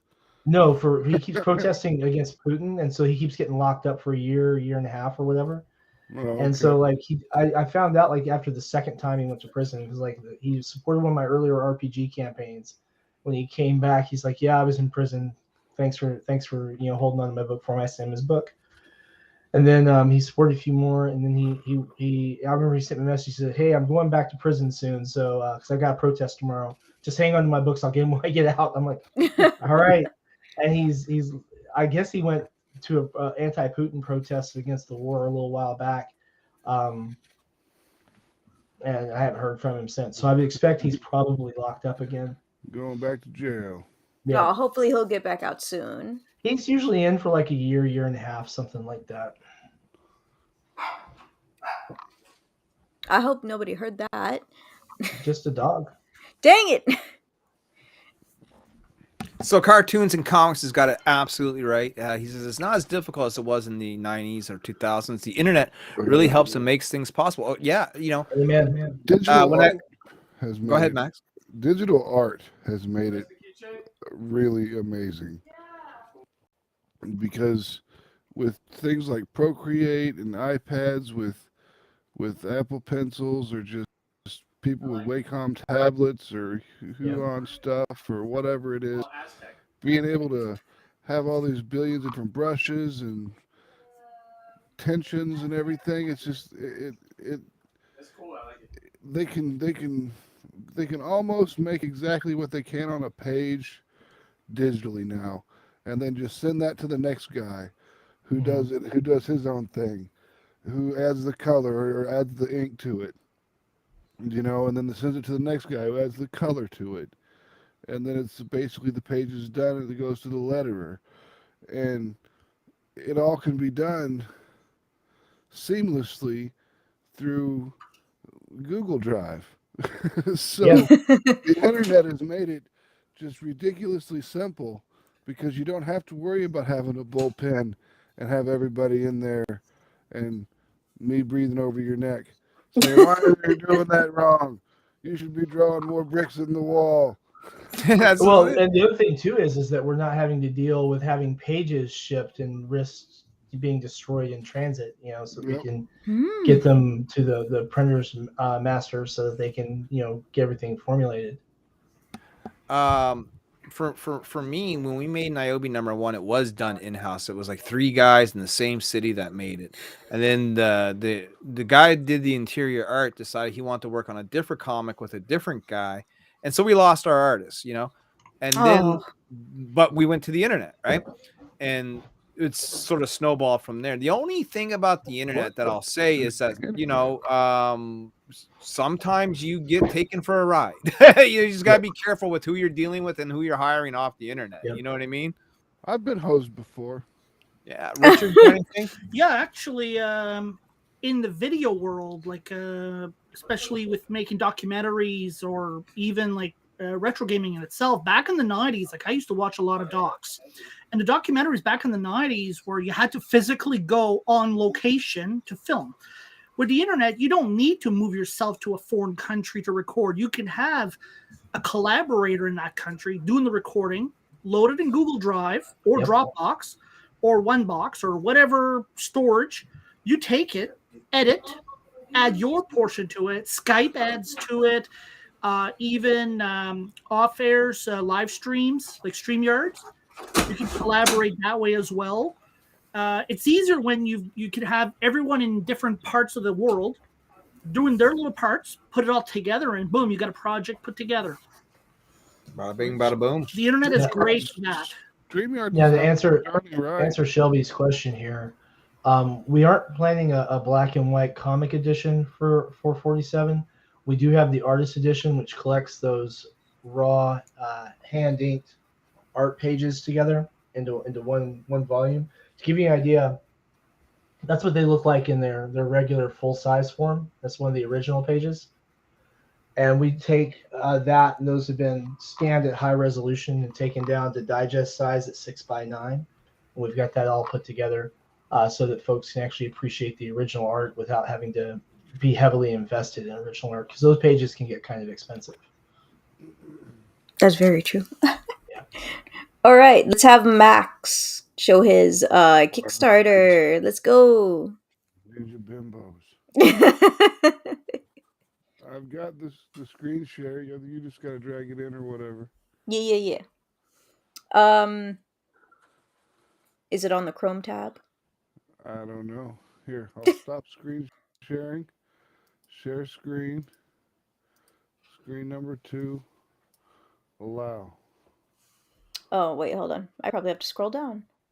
Yeah, I I did love have it. to scroll down. That was my bad. Look at this. Cartoon and Comics says, I am in SP Brazil, and talking to you guys is something my father would see on the TV sci-fi programs. Yeah, I mean, it's Really? something that showed up in science fiction when I was a kid in the 70s. You know, no one would have ever thought this was ever going to really be real. You know, especially not in our lifetime. Oh no. But here we got Now show me Donna. I'm just kidding. the opening page of Ninja Bimbos versus Zombies from Deep Space. The first 24 hours has passed, but everyone that booked or backed it for the first 24 hours got a free poker chip out of it. All the covers are available as add-ons, so if you want multiple covers, you can choose your tier and then customize your order on the order page. Ninja Bimbos versus Zombies from Deep Space. We enter a horrific world where zombies roam free, grazing on the living, where survivors will do anything and at times even sacrifice their own humanity to endure. And we've got five dancers: Donna, Alexis, Micah, Rachel, and Leah. And after their world is suddenly changed forever, meteorites bombard New York City, releasing a radioactive gas which turns half the populace into flesh-starved zombies, and the remaining fleeing for their lives. Ninja Bimbos must battle their way through the street of New York City, escaping the zombies and the crazed masses in search of sanctuary. Art's by Alex Santana, who's new. He's making his premiere on here. We like to give new guys a shot, you know? I mean, especially when they're as good as this guy is, because they deserve it. Inkings by Fran Cord, who did Mary Machine Gun and Human Hunters. Flats were by Carol Cord, which is Fern Cord's sister, or excuse me, his wife. And Adam Ramos is making his debut with us with colors, but he's done colors with other companies, such as, I don't remember. Not important to me. There are some Brazilian companies. It's written by Johnny Reed and myself, and lettering is by SK. Then we get to the preview pages. So this is when we saw these preview pages. This is when we decided that we needed to, this page right here is when we decided that we needed to up our game on the story.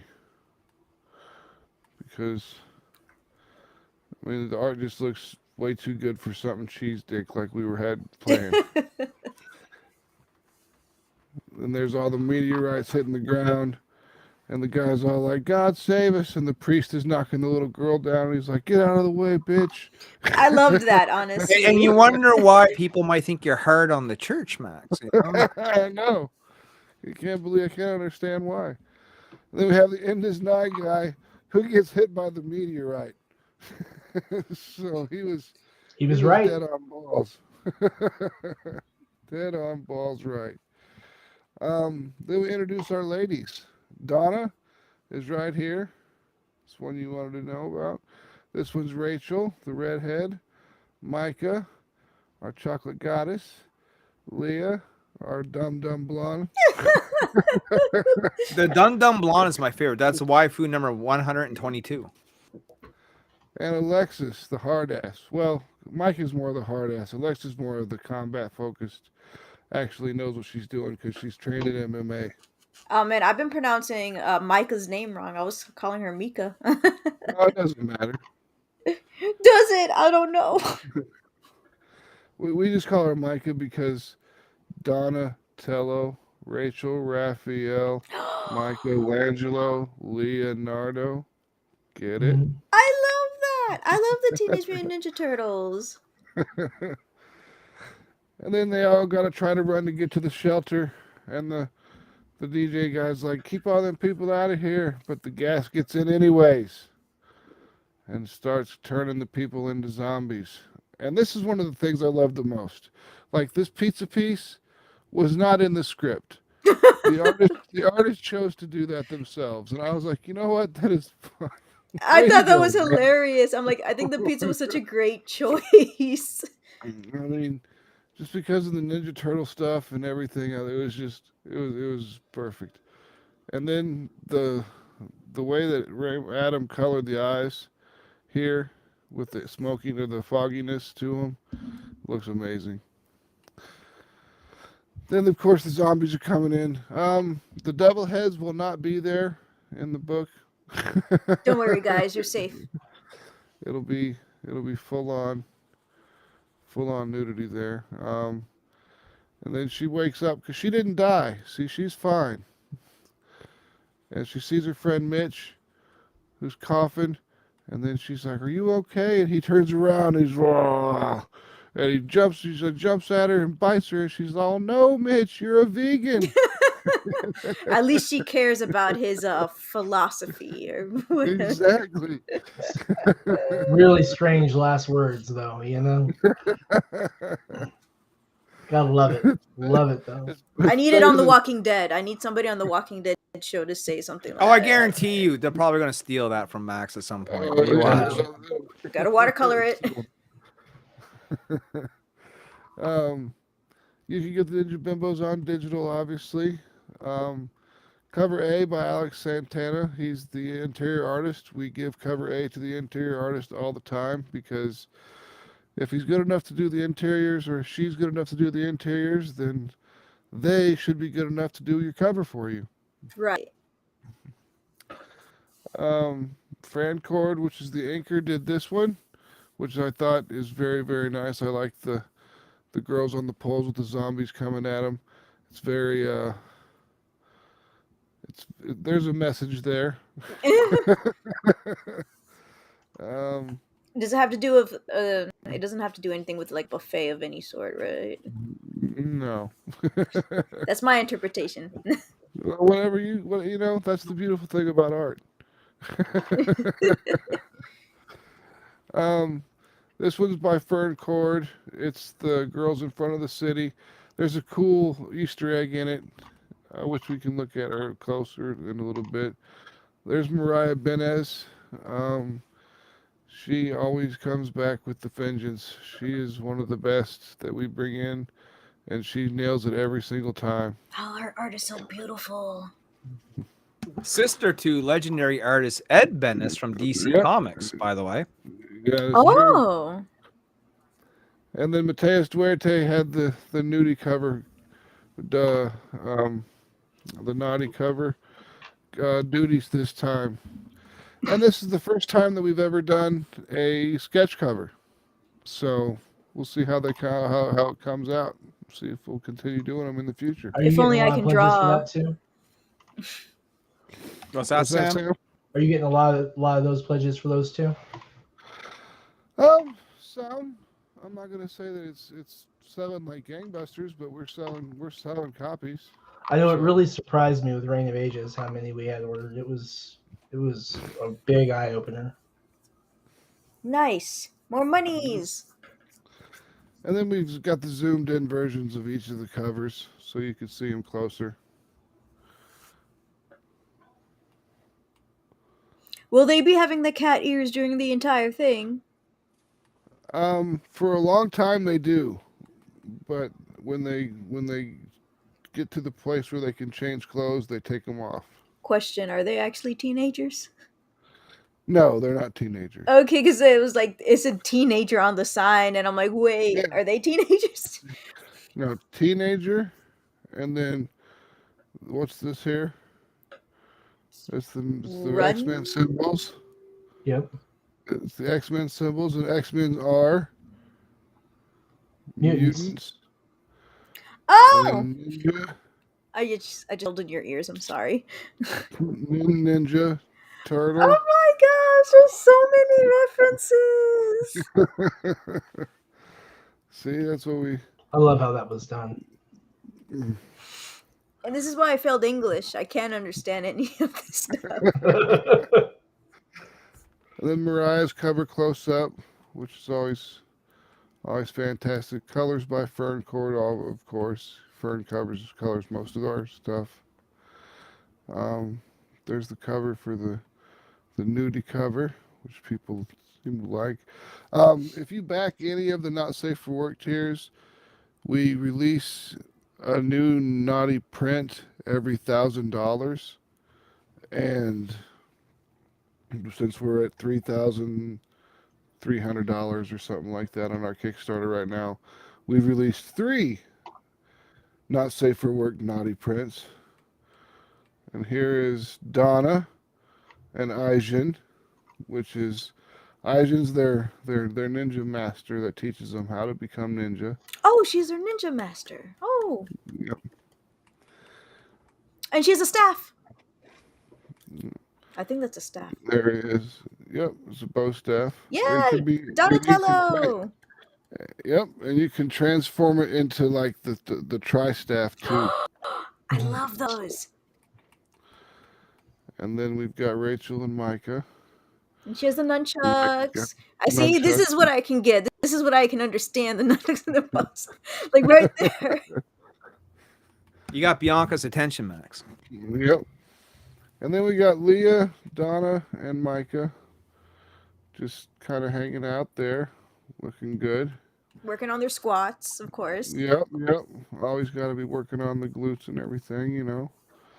Keep it going. And then we've always, every time we do one 6-foot cutout. This time we're going to use Donna. If you look behind me, you can see all the Mary machine gun ones. Oh my gosh, that's huge. Yeah, no, they're really cool, man. You gotta check. Yeah. And they're super fun to have, super fun to make. The artist here, if you want a bunch of sketch covers, you can save yourself $25 by buying 5 of them. So Wait, how do you send those 6-foot things? in a big flat, like 2 pieces of cardboard sealed together and just sealed.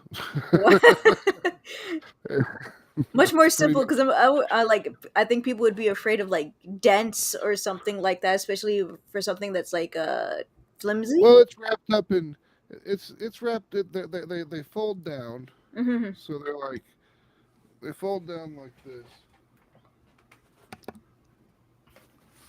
Oh. And then you put them inside of a couple pieces of large cardboard that just kind of smacks it together, and then you just, seal it together, seal it down, and ship it off, because they come in bags, so there's not going to be moving around inside of there, and if they do, they're not going to be damaged if they impact the sides of the bag of the little box that you've got.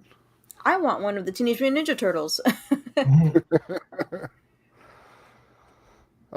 Cover collector, you get covers A, B, C, and D. The naughty cover collector gives you A, B, C, D, and E. And then the full ninja gives you A, B, C, and D with the cardboard stand-up. And the full bimbo gives you A, B, C, D, and E with the cardboard stand-up. Bimbo. You have to go full bimbo, man. You gotta Always go full bimbo. Yep. Don't hold back. And then our first stretch goal for everybody begins at $4,000, and that's a trading card. The first trading card is Alexis's trading card, which we got her there in her cat outfit. The second trading card, which is at $5,000, is Rachel. And then the next one is Leah in her 80s outfit, which I really, really like. That's why it was so familiar. Waifu 122. And then our bookmark with Donna on there. And Donna! This comic book is done. So there's no need to worry about it getting finished because it's already finished. Unlike some other people. We just need the money to print it. Hey, And we print Alexia's coloring right now, so. Not you. I'm sorry. At least I know you Whip on deliver. Sam. Late Oh, no. books. Not the What? face, not the face. This is the thing, Bianca, is that we're actually all three of us are damn good at fulfilling. You know, I got 6 packages left for my Kickstarter. Then I'm going to launch my Indiegogo. Sam's been fulfilling on the spot. Max did record time fulfilling in like a matter of a week or something. It was like ridiculous, you know.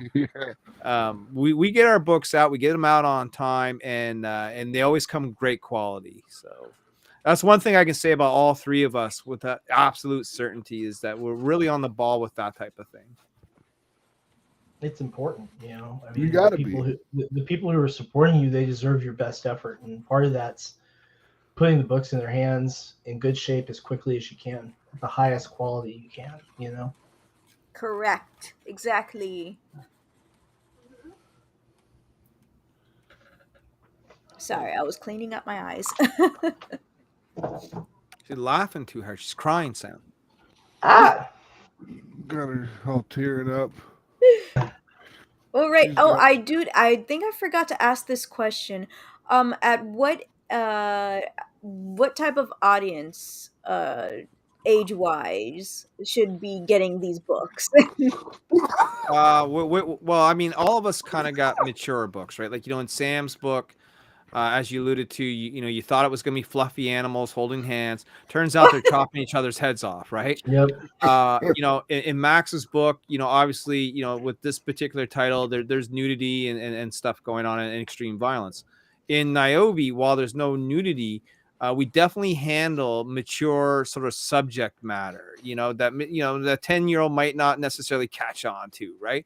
So, I mean, and these guys can answer their own question, but I think the answer is obvious. Is, you know, more for adults, you know, like if you're 16, Yeah. 17 plus, you're probably okay, you know, but I was gonna say 16 probably.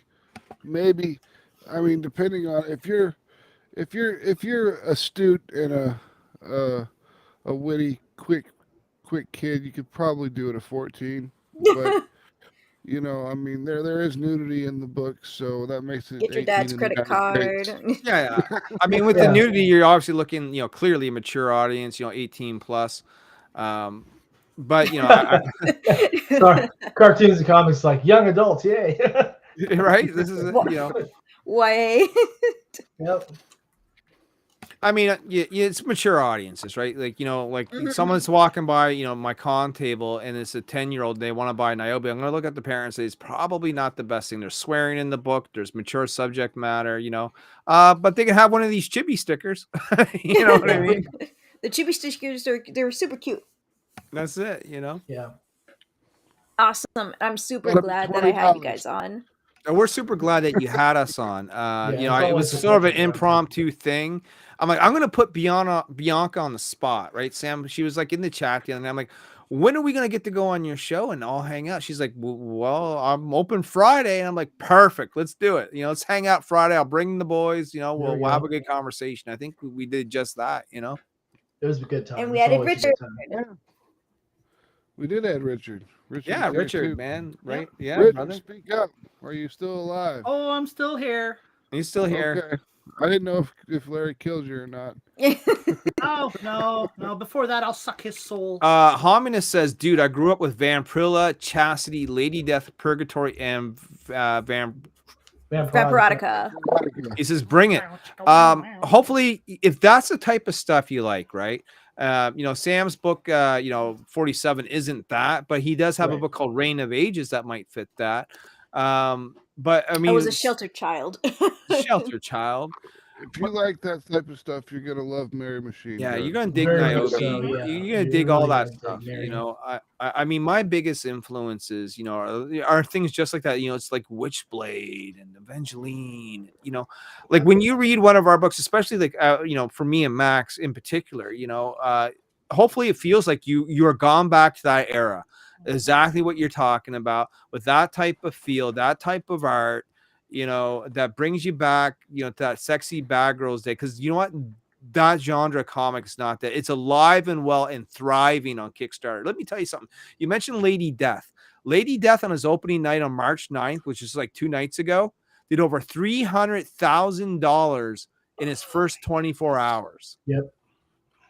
Oh my gosh. That's a new record for Brian too, isn't it? That's a new record? For him. Well, I mean, like his campaigns overall do that, but he Right. did it in one night One this day. time. And literally like in one day, yeah. Boom, you know? It was amazing. Shit is amazing. I would just I want 10% of that. Right? You know, just I'll take 5%. I was gonna say I'd be fine with 8%. We can bargain, you know. Homina says, "My man," the way Denzel Washington says it. There you go, brother. But yeah, apparently his name is pronounced Denzel. Denzel. Denzel. Witchblade was so popular, it had 2 seasons of TV series and 1 anime. It was a TV series? Yeah, it wasn't long lived. It was kind of bad. At the end of the first season was great until it got to the last episode of the season, and then they screwed the whole season's plot line up, and the second season just wasn't worth seeing. It was on WB. It was on. So just watch the first season, except for the last episode, and you'll love it. And then just pretend the rest of it doesn't. And the anime was a different take because the anime was more like it wasn't Sarah as the character. It was like this other sort of like Japanese girl who kind of inherits the Witchblade through like a family. And her name was like Himiko or something. Just kidding. Something like that. I mean, it was cool. I mean, don't get me wrong, but it wasn't exactly the like the Image Comics, Mark Silvestri, Michael Turner, Witchblade. You know what I mean? Yeah, it was. A whole yeah, they tend animal. to do their own interpretations sometimes. Yeah. Awesome. So I guess we're gonna end the chat. No, we're gonna end the stream. But before you go, Bianca, promote yourself because we are double streaming. We are on my channel. Like anyone that watches now are on the rewind. You like this host, you like the way she interviews, you want to see more of her. Bianca, how can they do that? All right, you can follow me at this YouTube channel called Myself in Comics, where I'm trying to do more reviews, do more interviews, yada yada yada. I still have to do the Batman review and all that good stuff. I do also do oh my gosh, what's it called? I do stuff with friends from different YouTube channels too sometimes, which I also should promote. I also have an Instagram with the same name, and I'm trying to do more. And I do promote on like both channels as much as possible for my comic book stuff because I don't want my Instagram followers to be left out either. But I will also be doing more anime and manga stuff on that channel since with what's happening to anime YouTubers right now, I don't want to. What's happening to anime YouTubers? Toei let loose the hounds on the anime YouTubers for copyright strikes, and like one guy lost his entire Toei. Okay, whoa, rewind. Say that again. What happened? Well, Toei. Who's okay? First of all, who is Toei? They own most of the anime you've seen. Dragon Ball Z for one. Yeah, and so Toei turned loose the lawyers on YouTubers for showing clips of content because in Japan that's copyright violation. So there's no fair use in Japan. Correct. Yeah. And so they had them struck. And in one instance, there was one gentleman, they literally took his entire channel down, like 4 years worth of his life. It just went away. And this was about a month after Toei had begun talking to him about, them putting advertisements, those little paid promotional segments in his channel. And then the lawyers fell on him like rain. And there's been other anime animatubers who have had this problem with stuff getting wholly struck, including one fellow who had made fan content that crossed several different. He had One Punch Man, he had The Boys, he had Dragon Ball, and he had oh my gosh, that guy too. Yeah, they struck him for having, and he had drawn and animated these little short clips, and they struck, I think it was 6 of his videos that he had made, and it wasn't even their content. It was his own fan content. And I think they've already reinstated the videos back, but they literally took all of them down for I think it's like 2 or 3 days. And it's not only Toei; it's now also with Shueisha. Yeah, Shoei's is jumping on the bandwagon now too. I think they probably Mhm. hired some of the same lawyers. Show Pro as well, who owns Pokemon. They Right. can Uh, just Lawsuits are happening to some people. Yeah. There was this one YouTuber who didn't even get a warning. He's just like, okay, just pay the money. Yeah. If not, go to court. If not, go to jail in Japan. You know, all that good Mhm. stuff. One of my favorite comic YouTubers just got hit. Fortunately, he got a warning.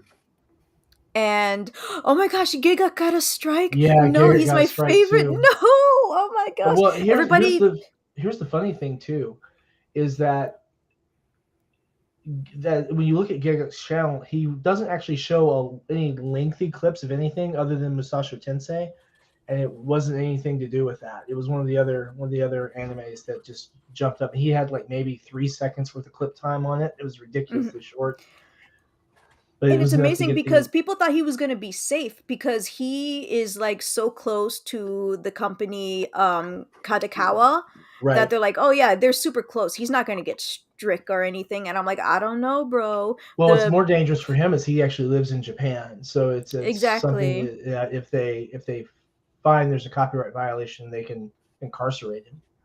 Yeah, and people are saying this isn't a big deal, and for some reason, it's Hollywood's fault. And I'm like, that makes no sense. Okay, Right.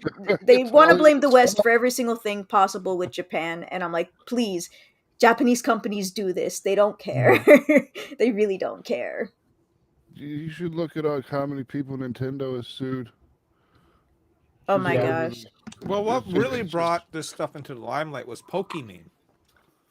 So Pokimane was on Twitch and she was live streaming, Avatar and stuff like this, right?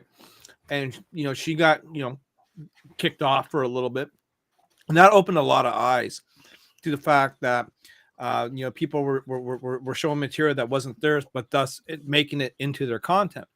We there is the Fair Use Act. If you're doing commentary, you can watch so many seconds of something, and then you can say something, and then generally get away with it. With Japan, with no fair use, 3 Right. seconds, boom, that's it. Kobayashi Maru, right? Mhm.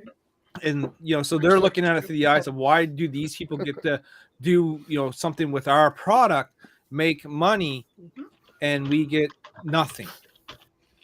Exactly. well, they can just suck it because YouTube is in the United States and they can they can block that content. They can geofence that content off from Japan if Geo they're worried blocking for about. all. Well, Hashtag. there's another element to this too, with regard to some of these YouTubers are based in the United States and they're actually using content that was released in the United States through another license holder, most notably Viz, and Viz hasn't been doing that. So the counter argument suddenly becomes contentious as to they're actually not violating the copyright of that license holder, the original license holder in Japan. They are utilizing under the license that was granted to Viz, and so then it becomes a matter of who's really violating whom, and do the people in the home office in Japan really have an argument to strike people who are operating under a foreign jurisdiction under fair use? So I hope you it's an don't violate me, Sam. That's what happens when anime gets popular. See, everyone starts throwing lawsuits around. It's just like with everything else. When video games got popular in the 80s, lawsuits went flying everywhere. When computers got popular in the late 80s, the lawsuits went flying everywhere. I mean, it's just the way it happens. Anime and manga is super hot right now, so lawsuits are going to be flying everywhere. And then there's going to be 2 main companies by the end of it all. I had an AMV in everything that I was gonna make with my brother's music, and I was just like so irritated that now I'm gonna have to like take out all of the anime stuff and put in like something else. Just put in like dance that Rickroll guy dancing. Too fast. He won't sue you. I heard he's such a nice guy. I know. So I'm saying he won't sue you. All right, this has been a fun discussion, a little bit of edumacation at the end, but whoop. but we're gonna stop the stream right here. I hope everybody has a great day. And Let me ask you something oh, I before we just read close something. this. What happened? Let me ask you something Yes. before we close this. I'm sorry about the typing noise. I literally just got a message from the one and only Nick Capone, who is coloring a piece that was done by his friend Yosam. It's a piece that I've actually I'm working on the contract still, but I should be paying Yosam this weekend for this new piece. And if you like, we'll make this a world debut. Oh my god! How's that sound? That sounds amazing. All right, so I'm going to share this real quick. We're going to be putting this on. This is a merchandise piece, so you know. World premiere. Yep. So we're going to have to share this way. So bear with me. Oh, I heard the cue.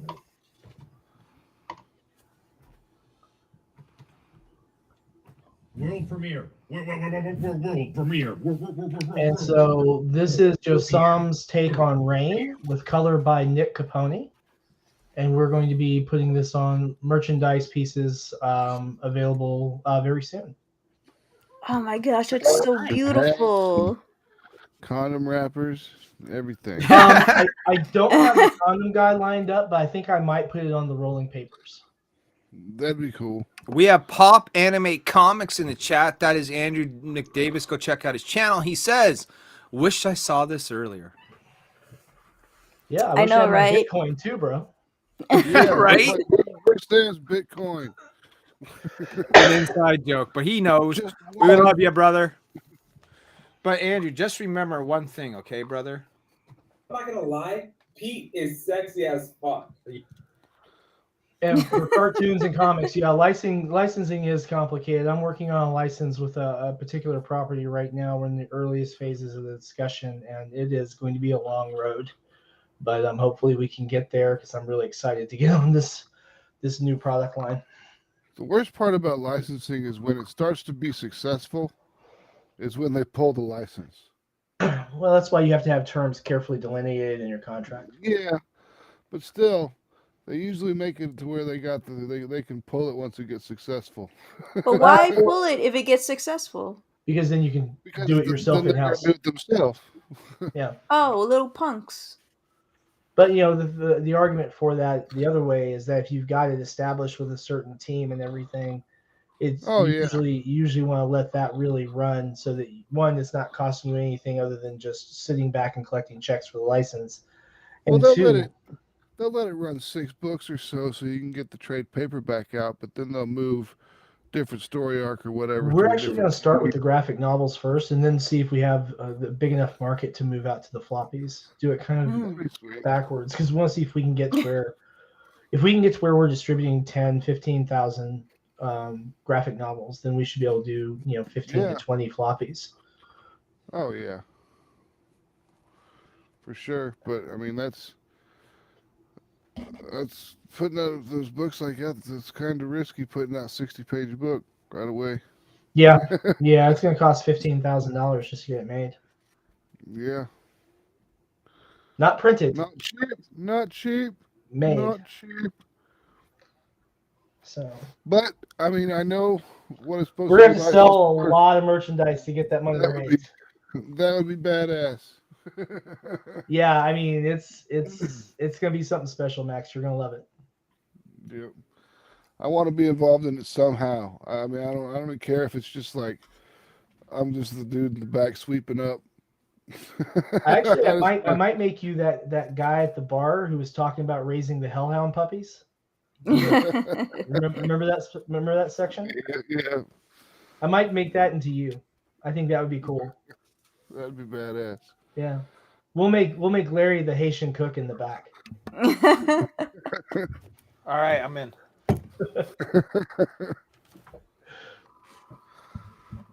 Awesome. It's a lot of labor, but hopefully it'll be worth it. I hate labor so much. Awesome. So check out these guys' Kickstarters. Check out Niobe's Indiegogo that is coming out next week. I will put all of the links in the description. Also, if if what's his name, Richard can send me, or if Larry can send me the link to the documentary or whatever that thing is, I'll put that in the description too, so people can check it out. Perfect. Yay! We appreciate you having us on, Bianca. We love talking with you. It's a lot of fun. I like talking with you guys too, and everybody in the chat. Thank you for coming in. Except for Pop Anime and Comics, you were late, so you're a loser. I'm sorry. I'm just Whoa! He missed out. Poor Now he's got to watch BSG. the replay. And stay tuned for more fun though, ladies and gentlemen, especially if you're watching from over on my side. Give us about 15, 20. Then we're gonna come back live with some live gaming right there on the Niobe channel. Nice. And I'm going to be having a anime and cartoon night with my daughter if she hasn't already fallen asleep. And then in the morning will be, she lives here all the time anyway, but weekends, sometimes she goes to her mom's on the weekends, and that's not going to be the case for a couple of weeks. So we have actual weekends that we can do fun daddy-daughter stuff. So tomorrow is homemade hot chocolate and French toast, everything. We're expecting some snow tomorrow, so it should be a nice day to get outside and play in the snow and have some hot chocolate and everything. So it's going to be a good day to be the dad.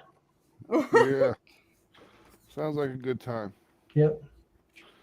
What about you, Max? Anything? No. I mean, it's Saturday. I got to hang out with the family.